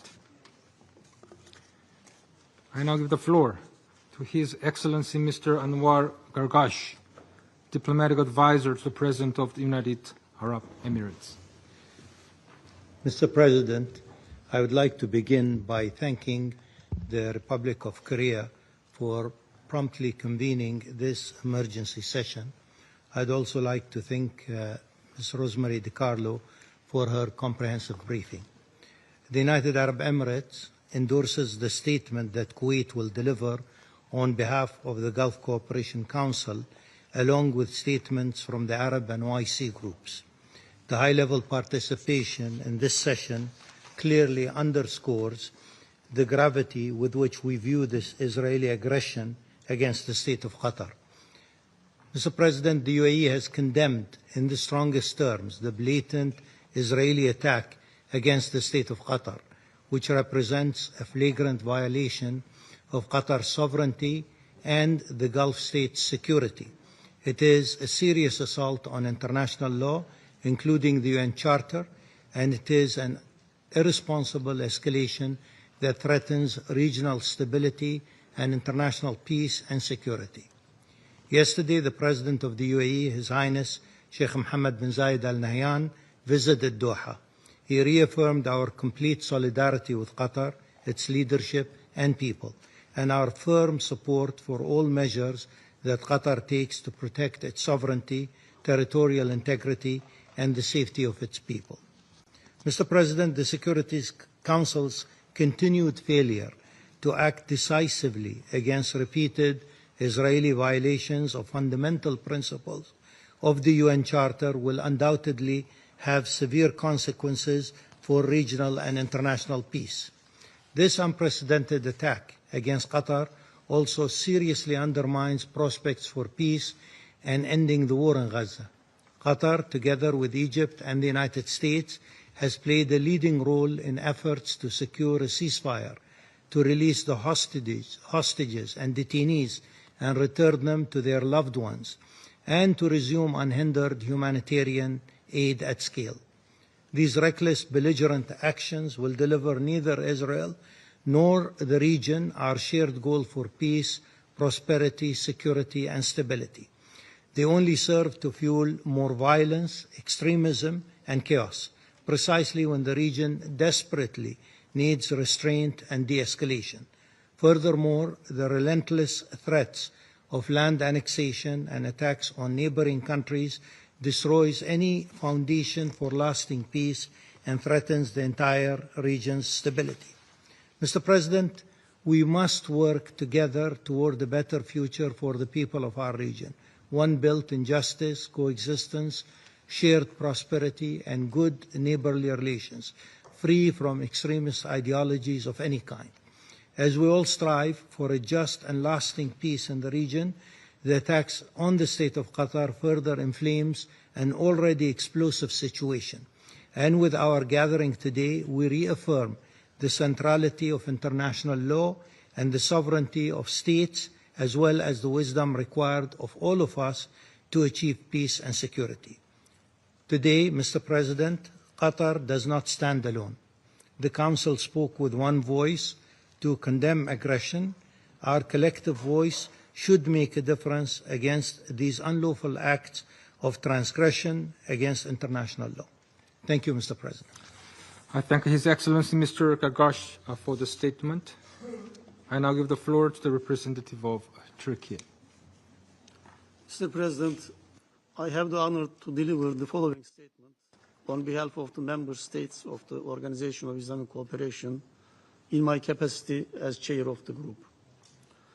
Mr. President, let me express our appreciation to you for prompt convening of this meeting following the Israeli attack, which targeted the residential headquarters of members of the political bureau of Hamas in Doha, State of Qatar, on Tuesday, 9 September, resulting in death of several persons, including a Qatari or more Qatari citizens, while leaving many others injured in the residential area. The OIC group condemns in its strongest terms this despicable and unwarranted attack against the State of Qatar in flagrant violation of its territorial sovereignty and national security. There is no doubt that this dastardly action constitutes a blatant violation of the norms of international law and certainly the Charter of the United Nations, much as it represents an overt threat to both the security of the Middle East region and indeed international peace and security. Indeed, this attack represents state terrorism and is part of a pattern of systematic policies and ongoing efforts by Israel to destabilize the region. We express our full solidarity with the State of Qatar during this critical period, while we stand united in support of the right and duty of the State of Qatar to respond decisively to any reckless breach or aggression that threatens its security and jeopardizes regional stability. We also support Qatar as it takes necessary measures to protect its citizens and defend its sovereignty and territorial integrity, including political, diplomatic, and legal measures. We commend the tireless and sincere efforts made by the State of Qatar under the leadership of His Highness Sheikh Tamim bin Hamad Al Thani, Emir of the State of Qatar, in the areas of mediation, de-escalation, and peaceful resolution of disputes in the region and beyond. These efforts are crucial to maintaining international peace and security in accordance with the Charter of the UN. We appreciate the commitment of the State of Qatar to continue its steadfast and constructive approach of standing with its brothers and friends and in advocating for just humanitarian causes, thereby strengthening the foundations of international peace and security. In this regard, OIC Group calls on the United Nations Security Council to take firm measures in the face of this unjustified use of armed force against the sovereignty of Qatar, an act that constitutes an obvious threat to international peace and security. Accordingly, we call on the Council to hold Israel accountable for this act of aggression. OIC Group recognizes that this latest act of aggression against a peace-loving, mediating state in our region is yet another example of the impunity which has continued to characterize Israel's relations with the countries in the Middle East. It has become obvious that the absence of any deterrent measure by the United Nations, and especially this Council, has continued to embolden the Israeli authorities in its incessant violation of international law and the charter of this organization. We recall the unwavering position of the Organization of Islamic Cooperation pursuant to its charter, as well as its various summit and ministerial resolutions, which firmly reject any aggression against the sovereignty and security of any of its members. We call on the international community to strongly condemn this illegal attack against Qatar as a way of promoting, supporting, and defending the noble principles of peace and security within the global setting. I thank you again, Mr. President. I thank the representative of Turkey for the statement.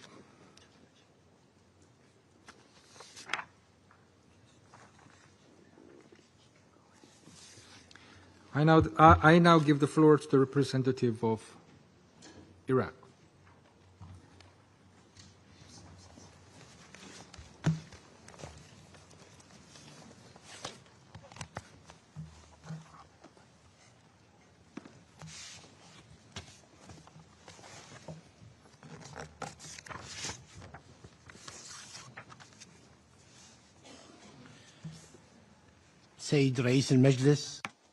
Mr. President, I would like to seize this opportunity to congratulate you on assuming the presidency of the Security Council this month.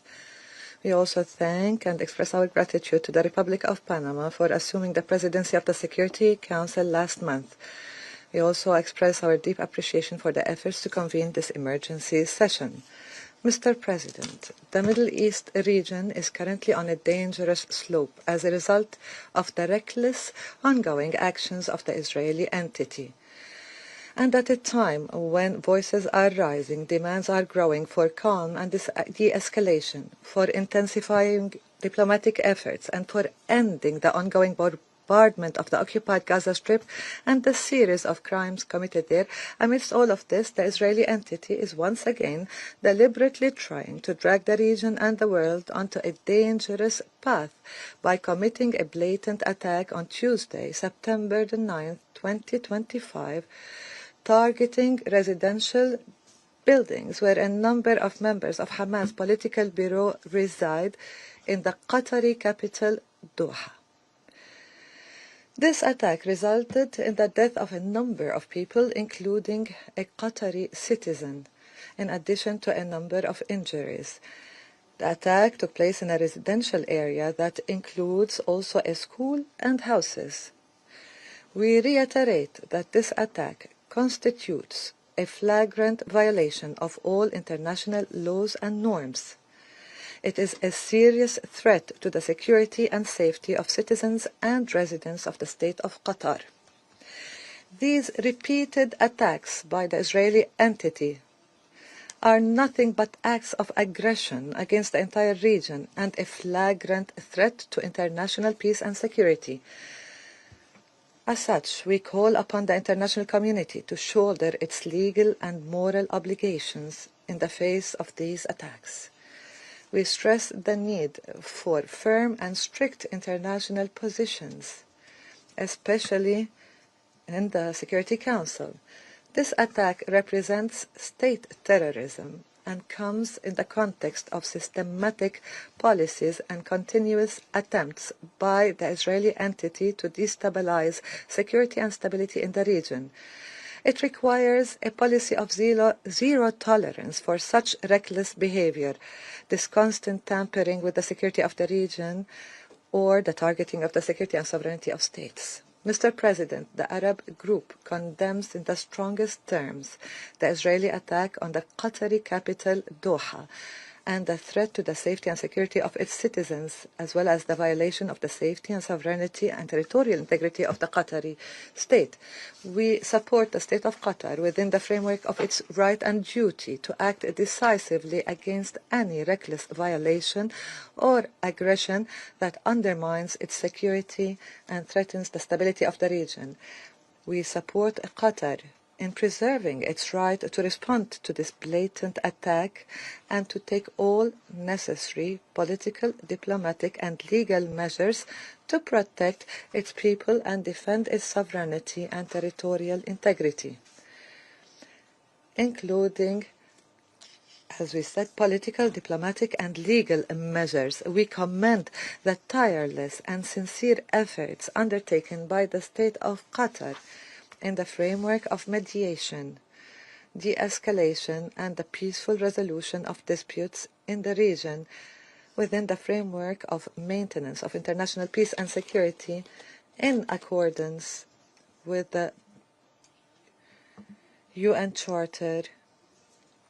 We value Qatar's affirmation that it will continue this constructive approach, standing with brothers and friends and supporting the just human causes in a manner that would safeguard and bolster international peace and security. The current phase also requires the redoubling of our efforts, and that our top priority should be to stop the targeting of civilians and save the regions from the evils of war. Mr. President, the foundations of protecting regional and international security, which are your responsibility, require us to stand today to stop these attacks immediately, to hold accountable those who threaten our security and stability, to hold the Israeli entity legally and politically responsible for these irrational and reckless acts, and take all measures to stop these violations and ensure their non-recurrence. Thank you, Mr. President. I thank the representative of Iraq for the statement.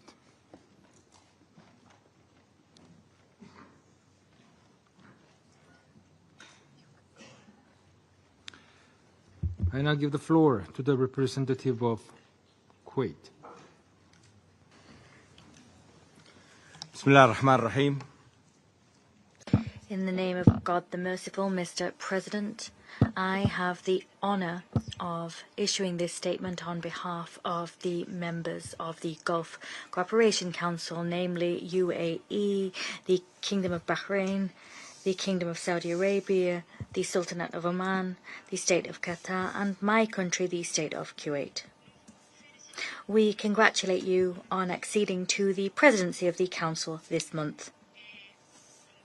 And we wish to convey to you our gratitude to Panama for the presidency of the Council last month. We also thank Ms. DeCarlo for her briefing. Mr. President, today we are making this joint statement in order to reaffirm our unwavering solidarity of the Gulf with the brotherly nation of Qatar. We categorically reject any and all violations of its sovereignty, security and its stability. We recall our collective position, which has remained unchanged, namely that the full responsibility for these heinous acts and their consequences falls on Israel's shoulders squarely. We will not tolerate any attack on the security of our countries or on the stability of our region. Mr. President, we condemn in the strongest possible terms Israel's criminal, cowardly and flagrant attack on Tuesday the 9th of September of this year. That act of aggression constitutes a dangerous and direct escalation against a sovereign Arab state. It was an attack which targeted residential complexes that housed a number of members of the Hamas political bureau in Doha, Qatar. The attack claimed the lives of several people, including a Qatari citizen. Other people were wounded, and the attack occurred in a residential neighborhood which included a school and housing. We convey our condolences to our brothers in Qatar. This aggression is a flagrant violation of international laws and customs. It stands as a grave threat to the peace and security of the Qatari people and the residents of the state of Qatar. We here warn unambiguously regarding the consequences of continuing to violate state sovereignty. National security of states or the countries of the GCC is a red line for us, and similar acts will be met with collective actions, tougher in nature, and legal political measures as deterrents, according to what's agreed upon within international organizations. Mr. President, this aggression occurred as part of systematic policies and continued attempts on Israel's part to undermine regional security and stability. We cannot stand for this irresponsible Israeli behavior, this reckless Israeli behavior which imperils the region's security. We must not tolerate any action which targets our sovereignty and security. This hostile approach will be met with a united stance of the Gulf countries. There will be no compromises made on sovereignty or security. Mr. President, we reiterate that the state of Qatar has the right and duty to deal with any aggressions or violations which undermine or threaten stability in the region. It can do so in the strongest terms. Qatar has the right to respond to the heinous attack and to take all measures necessary to respond to it in order to protect its people, defend its sovereignty and its territorial integrity. This includes taking diplomatic, political and/or legal measures. We reiterate that this right is enshrined in the United Nations Charter. We recall that dealing resolutely and firmly with this aggression will act as a deterrent to those tempted to undermine the security of a state. This aggression was not only against Qatar but against the region as a whole. The attack constitutes a flagrant threat to international peace and security. We consequently urge the international community as a whole to shoulder its legal and moral responsibilities in terms of these rogue attacks, and we urge the international community to hold the perpetrators accountable. In this connection, we insist that there is a need to adopt decisive, resolute measures as blocks and as regions. This applies also and particularly to the Security Council. The Council must adopt practical and immediate measures, including clear measures to deter any further acts of aggression, and the Council must lever all accountability tools to ensure that this flagrant aggression against the sovereignty of a state that plays a central role in de-escalation efforts does not occur again. Mr. President, we commend the sincere efforts of the state of Qatar under the leadership of Sheikh Tamim bin Hamad Al Thani, Emir of Qatar. We commend their efforts to mediate, de-escalate and to resolve disputes through peaceful means in the region. They've also done this with a view to protecting international peace and security in accordance with the UN Charter. attacking a loyal mediator.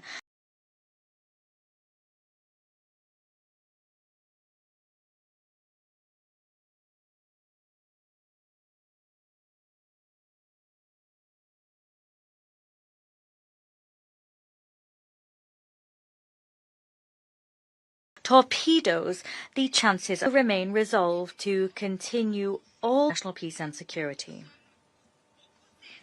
We stand shoulder to shoulder with the state of Qatar, a brotherly state, and we call for this aggression to be referred to specialized international mechanisms. The international community must hold the attackers accountable immediately. Thank you. I thank the representative of Kuwait for the statement. I now give the floor to the representative of Egypt.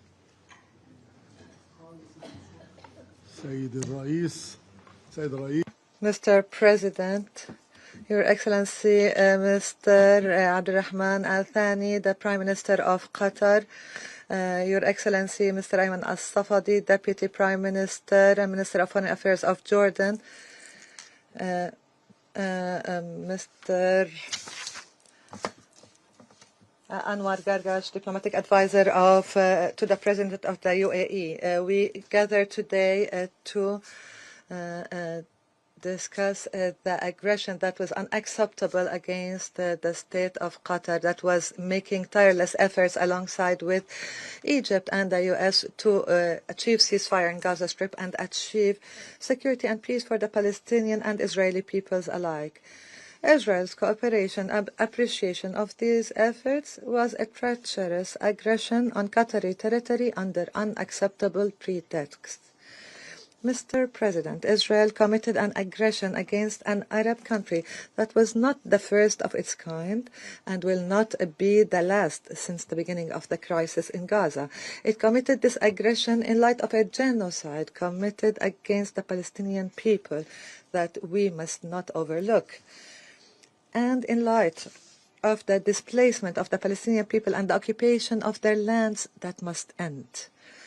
Unfortunately, Israel will continue this aggression and these crimes as long as the Security Council and the international community do not take serious measures to deter Israel from its policy of extreme aggression and its repeated violation of international law and the Charter of the UN. Mr. President, Egypt would like to highlight the following points. First, Egypt condemns in the strongest terms the blatant aggression against the state of Qatar, which targeted the political bureau of Hamas movement in a flagrant violation of the provisions of international law and the UN Charter. Egypt stresses its full solidarity and its position in support of the brotherly state of Qatar that made strenuous efforts that should be appreciated and praised by all to stop the war in Gaza and to achieve stabilization in the region. Egypt stresses that the international law and the UN Charter guarantee to Qatar and Arab countries that have been subjected to similar Israeli aggressions, it guarantees them all the options to address this aggression, which the Security Council should not stand by in its face. The Israeli aggression clearly reveals the party that is hindering the achievement of a ceasefire agreement, and the party that wishes to prolong the war for extremist political and religious goals aimed at displacing the Palestinian people and attempting to liquidate their cause, as well as for internal reasons that we all know. The aggression targeted Qatar, which is making tremendous efforts with Egypt to reach this agreement, and aimed at a meeting that was scheduled to discuss the latest offer to stop the war and proposals to do that, which of course will further cause difficulties and make it difficult to reach a solution within the negotiations. Third, this brutal attack clearly reflects the ideology of Israeli politics, which knows nothing but the language of killing, destruction and aggression, an ideology that does not distinguish between right and wrong and is even assaulting those who are helping it. And we wonder How do mediation efforts succeed? How can they succeed in convincing all parties in the region of the feasibility of a peaceful solution while Israel is attacking the mediators who facilitate this solution, who are the mediators for it? Egypt stresses that the military option and the method of imposing solutions by force have not worked for Israel, as all fronts of the conflict are still burning and tensions prevail due to repeated Israeli aggressions. The wall of hatred is taking root again.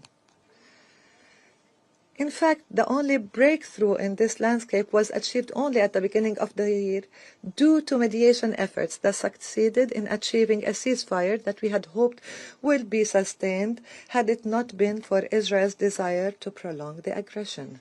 Fifth, Egypt calls for intensifying efforts to stop the Israeli war against Gaza Strip, which has claimed the lives of more than 64,000 martyrs.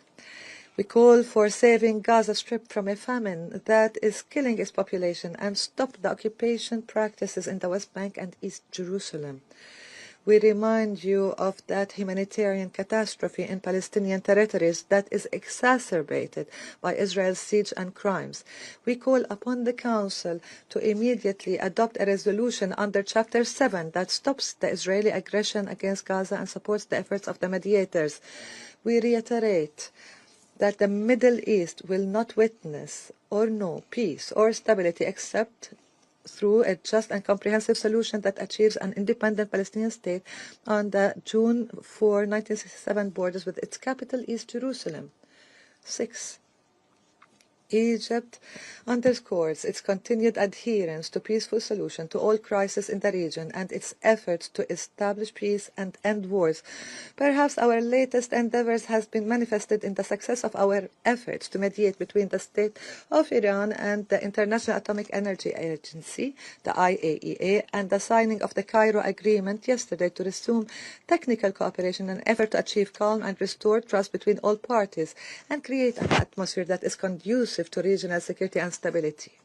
In this context, we stress our firm determination to save the defenseless Palestinian people from the ongoing aggression against their land, especially in the Gaza Strip, and to help in the reconstruction of the Gaza Strip under the full supervision of the Palestinian Authority.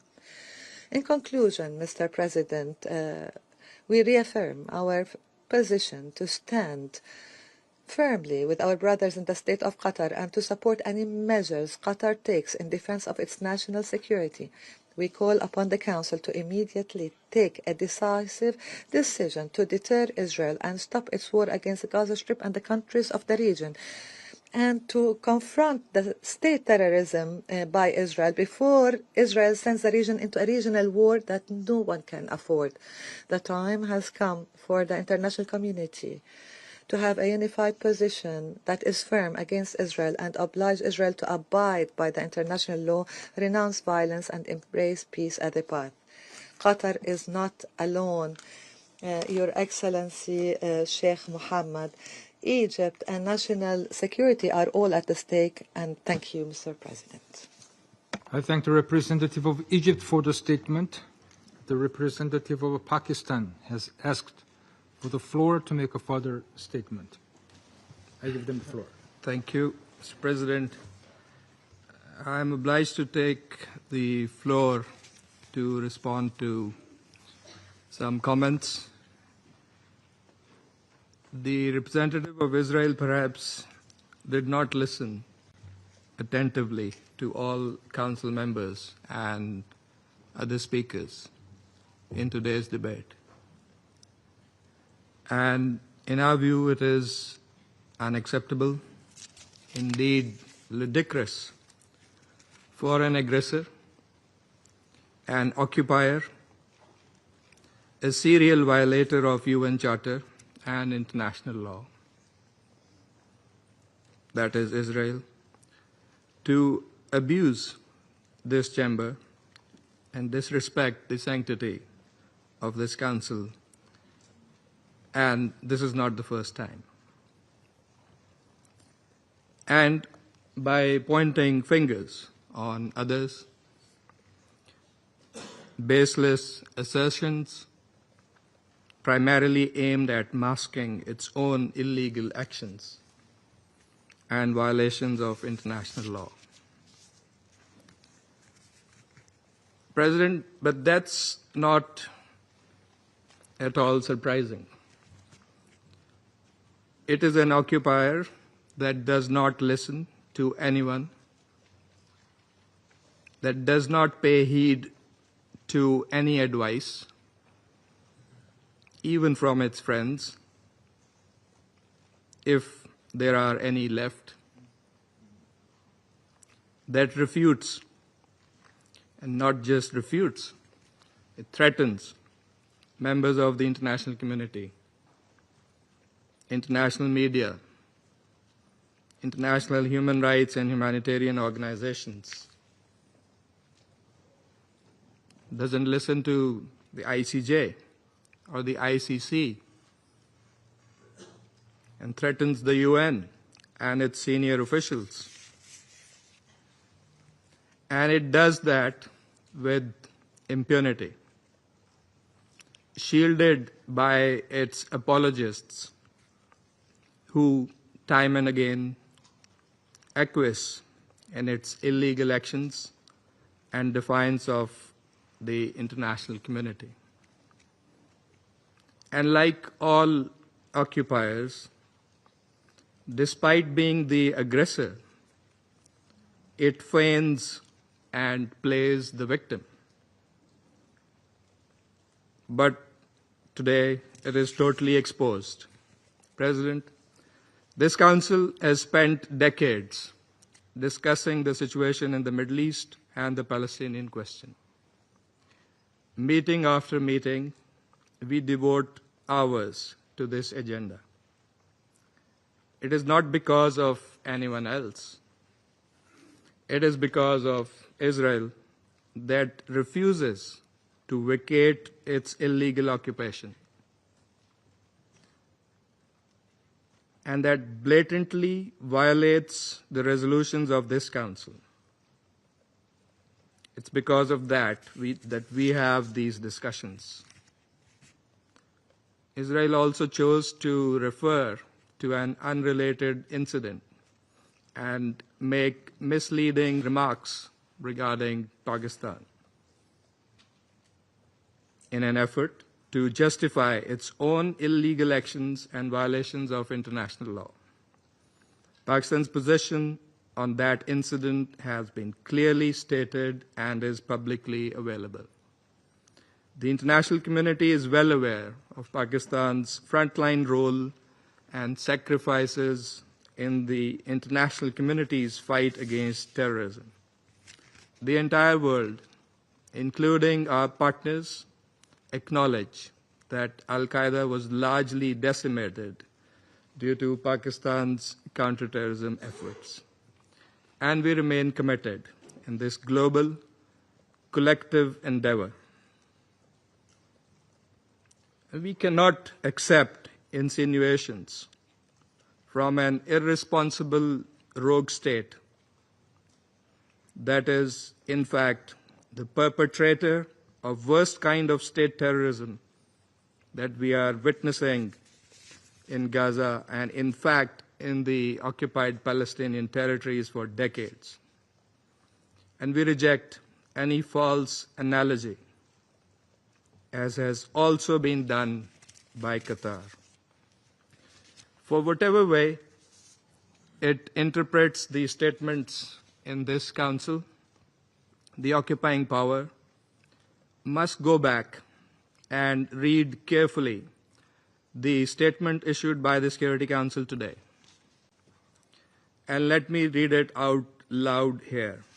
A statement that normally should have been stronger, but nevertheless has been unanimously adopted by the Council. The members of the Security Council expressed their condemnation of the recent strikes in Doha, the territory of a key mediator, on 9 September. They expressed deep regret at the loss of civilian life. Council members underscored the importance of de-escalation and expressed their solidarity with Qatar. They underlined their support for the sovereignty and territorial integrity of Qatar in line with the principles of the UN Charter. Council members recalled their support for the vital role that Qatar continues to play in mediation efforts in the region and alongside Egypt and the United States. Council members underscored that releasing the hostages, including those killed by Hamas, and ending the war and suffering in Gaza must remain our priority. In this regard, they reiterated the importance of the ongoing diplomatic efforts of Qatar, Egypt, and the United States, and called for the parties to seize the opportunity for peace. That is why we are here this afternoon in this council. I thank you. I thank the representative of Pakistan for the statement. The representative of Israel has asked for the floor to make a further statement. I give them Thank the you, floor. Mr. President. You know, if the distinguished colleague from Pakistan wanted to read the statement, he could have done it at the beginning of the session. But I want to refer to your words. You know, maybe you got offended from the word of my speech, and I apologize for that. But I make sure that in my speech I stick to the facts. And the fact is that Osama bin Laden was killed in Pakistan, and no one condemned the US. And when other countries in this council attack terrorists, no one condemns them. And that is the issue of double standards. When you apply different standards on Israel, then the standard you apply on yourselves, that is the problem of this institution. So yes, you cannot change the fact that 9/11 happened, and today we mark this day. You cannot change the fact that Osama bin Laden was in Pakistan and he was killed on your territory. But I would ask you, when you criticize us, and I'm sure it will continue in the future, think about the issue of double standards, which standards you apply to your country and which standards you apply to Israel. Thank you, Mr. President. I thank the representative of Israel for the statement. There are no more names inscribed on the list of the speakers. The meeting is adjourned.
She's my boss. I gotta do what she tells me to do. Except for you, Mr. Betts. We would like you to sit up. I'm just kidding. I'm your same height if I stand up here. I know, I'll get him. Yep. Aye, sir. Tell me once, tell me twice. There were some breakout sessions that were still ongoing, so they may sneak over here.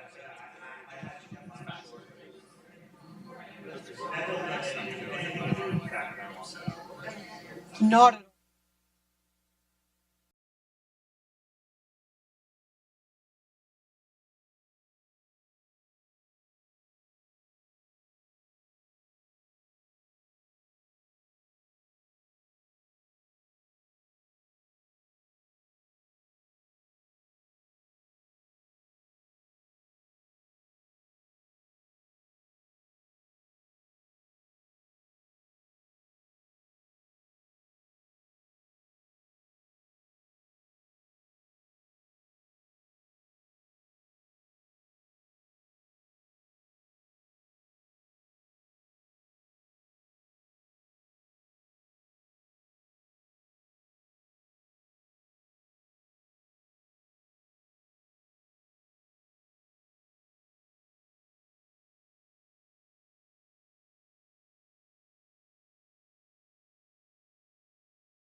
It doesn't get any more final than this for our final event. On our 2-day, first ever DINFOS training days. So as I was talking about before, I hope you had a great time. But with the theme of our event this year, which is talking about achieving the information advantage for operational success, we thought it'd be a good idea to at least have a session talking about what it means to achieve the information advantage. So what I've brought for you today is the director of the Public Affairs and Communication Strategy Directorate. Is that right? Lieutenant Colonel Angel Jackson, and then Commander Sean Robertson, who's our acting director of the Public Affairs and Communication Strategy Qualification course, the acting academic director. So without further ado, because I know you don't want to hear me anymore, I will pass this on to them. Over to you. Okay, I'm going to start with just a real brief introduction of myself. Commander Sean Robertson. I've been doing public affairs for 23 years of the last 23 years of 28 years that I've spent in the Navy, and have worked at levels from the Office of the Secretary of Defense down to the action officer level at the Chief of Naval Air Training. And in my ensign days, I was an action officer making all kinds of mistakes at the United States Naval Academy. So, and with that, I will turn it over to Colonel Jackson to kick things off here. Okay. Colonel Jackson, I've been practicing public affairs inside of the military for probably the last 12 years as a public affairs officer. I enlisted as a graphic illustrator, and I worked as a graphic illustrator and a combat photographer. But even before I came into the military, I worked in public relations. I worked as a news director. And so I love this career field. I've commanded a T-PACE. I've worked at the Army Service Component Command at ARCENT, been a brigade PA. So, you know, I've spent a lot of time in this career field in and out of the uniform. So, but today we are going to talk about information advantage.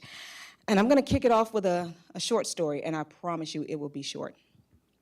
So how do you defeat 19 enemy divisions without ever engaging in combat? I'm going to tell you. So we're going to go back to World War II. In World War II, right before D-Day, the Allies knew that if they were going to liberate Europe, they needed to be able to have the Germans think they were going somewhere that they weren't. And so they launched what was called Operation Bodyguard. And Operation Bodyguard was one of the most successful military deception campaigns in history. Now, it was really a series of about 5 different campaigns, but the overall campaign was Operation Bodyguard. And so what they were trying to do was get the Germans to believe that General Patton was going to march in with all these forces and Pas-de-Calais, I can't say it that well, Pas-de-Calais. And so, but they needed to jump into Normandy. So what they did was they launched this massive campaign. They had fake inflatable tanks and wooden aircraft. They had a whole bunch of radio chatter. And this radio chatter was just as fake. And they just flooded the radios with chatter. And they also had double agents. And those double agents, they were feeding information to the German commands, letting them know, hey, General Patton's coming. And he has this massive army in Pas-de-Calais. Well, guess what? It worked. They pulled back their reserve forces. And when the Allies got ready to land into Normandy, no problem. It was a while before the Germans even figured out what was going on.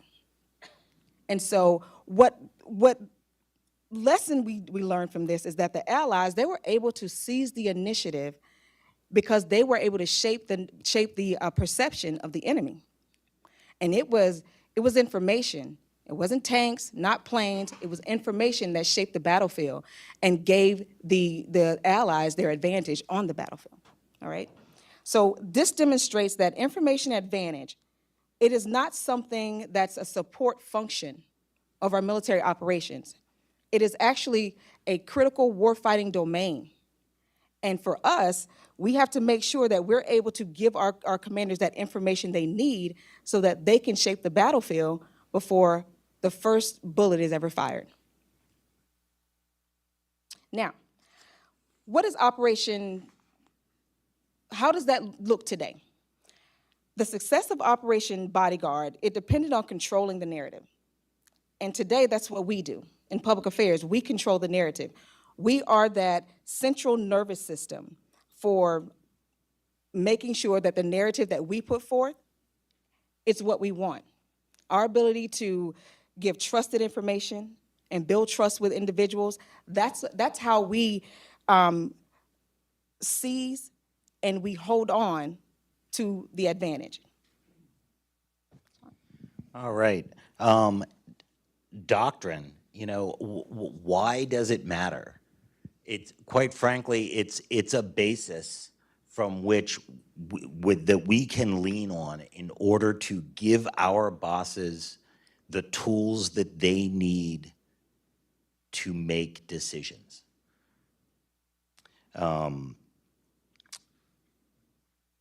As Colonel Jackson pointed out, information is a component of combat power, right? And it is one of the most powerful components of combat power, because information is the component of combat power that may mean that no shot is ever fired. You can have the strongest military in the world, but if your enemy doesn't believe that, you might have to go in and prove it and fire the shots. You can have the weakest military in the world, and if your enemy doesn't believe that, you may never have to fire a shot. And that's the information battle space.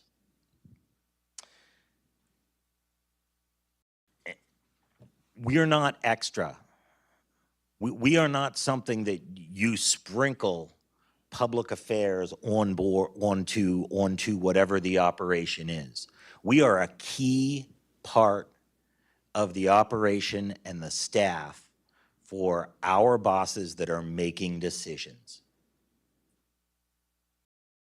We talked in my last session about the fact that our commanders have responsibility for everything in the organization, and communication is one of those things. And we are a member of that staff.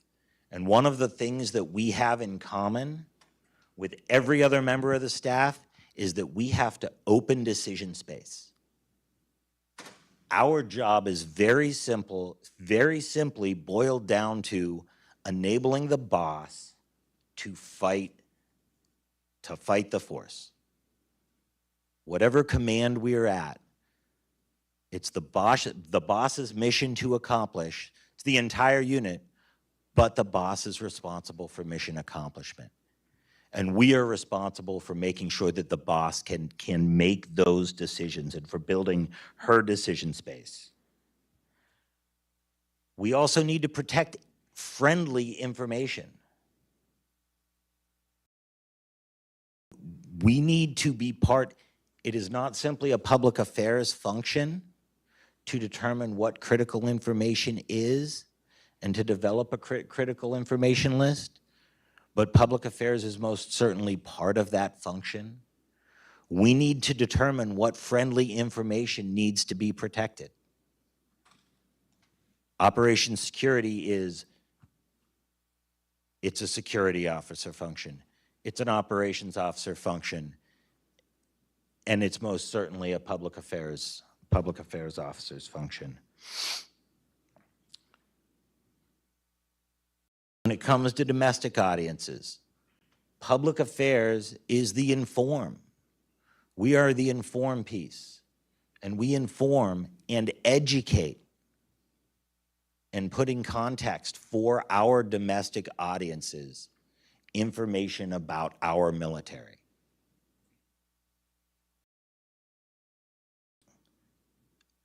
Foreign audiences.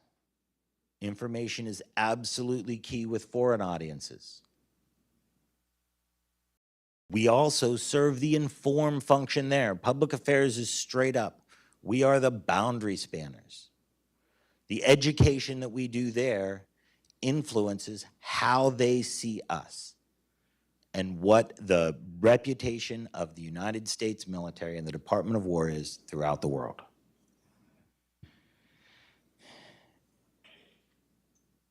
And we conduct information warfare. We are not information operations. We don't do information operations, but we absolutely, as part of public affairs, are operators in the information warfare space. And we need to make sure that we recognize that.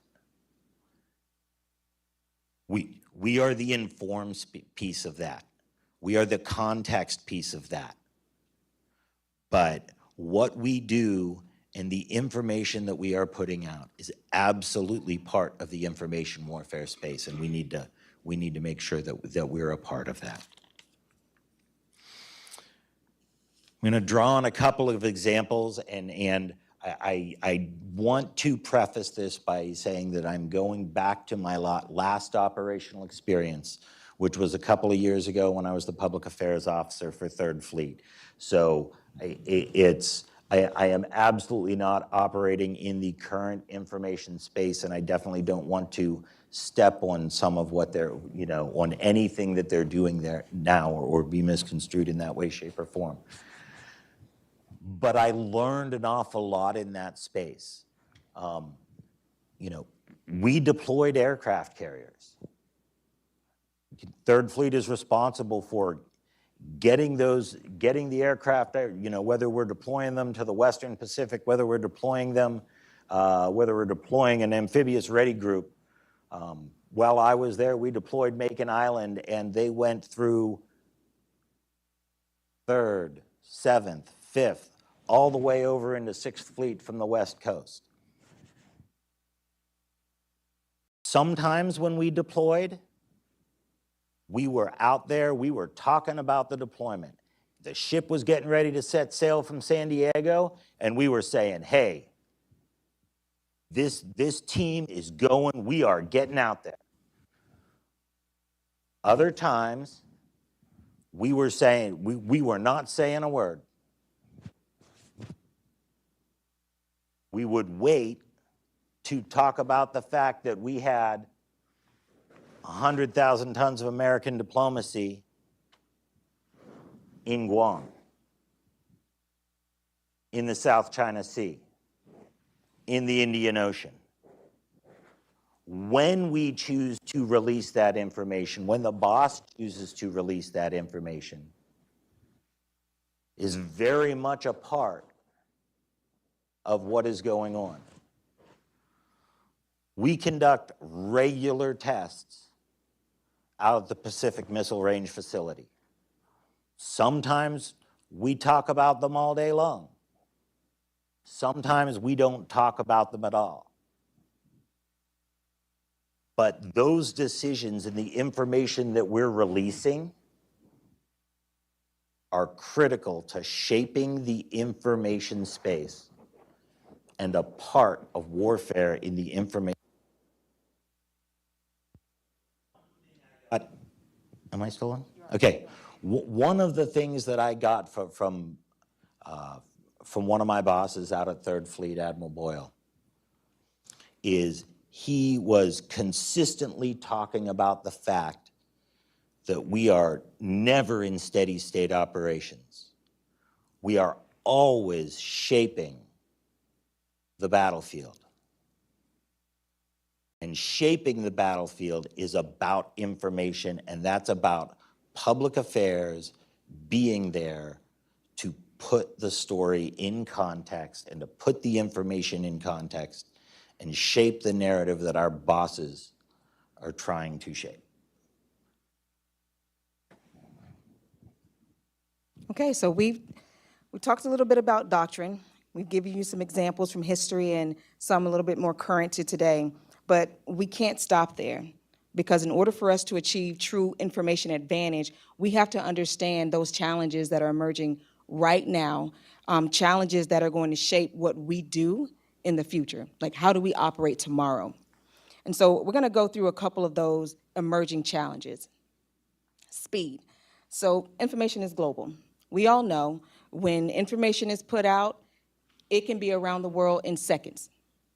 What's that old adage, is the disinformation can travel the world, travel across the world before the truth has its boots on, something like that. I know it's like a couple of different ways to say it, but yes, information is global. And so for us, the challenge is not just being accurate, it's being accurate at speed. We have to make sure that we are not only telling the truth, but we're getting it out there faster than our adversaries can, which is not always easy. Credibility. It's the center of gravity. That's our center of gravity, making sure that we're credible when we put information out. It's almost impossible to regain it if you lose it. And there are plenty of examples out there, like I often use with our students here, the Fort Hood situation. And it's not that the public affairs personnel weren't doing their job. They were deployed. And so by the time that information got out, you know, it was just what the American people saw, even what some soldiers were seeing, it wasn't even the truth on the ground, but we lost that credibility. And we'll never, ever, ever get that narrative back. Deep fakes. Deep fakes threaten what we do right now. I know the schoolhouse, we're working through what's called digital content provenance to make sure that there's authenticity. The authenticity remains in the content that we produce. I know Divots they have the, what is it called, Scott? The content credential logo on our content on Divots. And so if you can imagine, if you're looking at an American general who says we're pulling out of some theater of operations, and it's fake, that's quite possible. So that's one of the things that we have to battle with right now. And so for us as PAs, our role is to establish the truth, provenance, and context, like Commander Robertson said early. We need to do all of that early on, at speed. Integration. So information advantage, it's not owned by one function. You have IO, PSYOP, operations, intel, public affairs, electronic warfare, cyber. We all work together.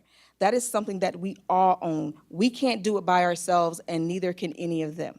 That is something that we do together. And so public affairs have to be at the planning table. Like Commander Robinson said, if you sprinkle it on after the fact, you might as well have just left them out. We have to be at the table. And so we provide the commanders with that understanding that they need in the information environment, just like they need to understand logistics, just like they need to understand the terrain. They have to understand the information environment, and that's where we come in. Technology. So our adversaries, they're just as good as we are about putting things out when it comes to technology. They can do it, and in some instances, they can do it quicker than we can. If Ukraine hasn't taught us anything else, it's that all that money we're spending on drones and stuff like that, they are out there using this technology to fight a war that people thought would be over pretty soon. They can exploit social media. They weaponize hacked accounts. I don't know if anybody's ever been in an organization where your account has been hacked or your website has been hacked, but those are the things that we have to deal with. And as for public affairs, we have the challenge of making sure that our platforms are secure, whether it's our social media platforms, which they're not ours and we're not owning them. We usually have passwords and things like that that we share to get into certain sites. Are we protecting these things? Are we changing them the way that we should? And are we staying fast and relevant on the sites that we're using? And so we have to make sure we're understanding and properly using and protecting the technology that we use. And competition below armed conflict. Now, the fight for information advantage, and Sean mentioned it, it does not start. It doesn't start when bullets start flying. It's all the time, all day, every day, all the time, shaping the narrative constantly. That's why we do what we do both in garrison and while we're deployed. When we want somebody to know how powerful our Navy or our Army is, we don't wait until we get ready to go. We're constantly messaging that. We're constantly talking about our capabilities. That's how you get out in front of a narrative. Our competitors, they're able to shape perceptions. They sow doubt, they erode trust. That's what our competitors are doing. And for public affairs, it's not just about us responding during a crisis, it's about us persistently and consistently shaping that narrative, even in peacetime. So speed, credibility, integration, technology, and competition below armed conflict. So these aren't separate issues. They're all connected. And how we address them, that determines if we maintain the information advantage or if we surrender it to our enemies. So for key things for our PA professionals, we got to be that trusted voice. We have to understand how to integrate with operations, and we have to know how to master the environment, whether that be tools or how we actually use technology, AI policies, understanding our adversaries' tactics. That's where we come in, and that's how we get to information advantage. Because if we don't tell our story, somebody else will, and they're not going to tell it the way we want them to. Yeah, and I am probably a broken record on this. We have got to be at the planning table. We are not useful to our organizations if we are not in the planning room, because one, we don't understand what went behind the planning. All we can do at that point is talk about what it is we're doing, but we don't understand what's going on.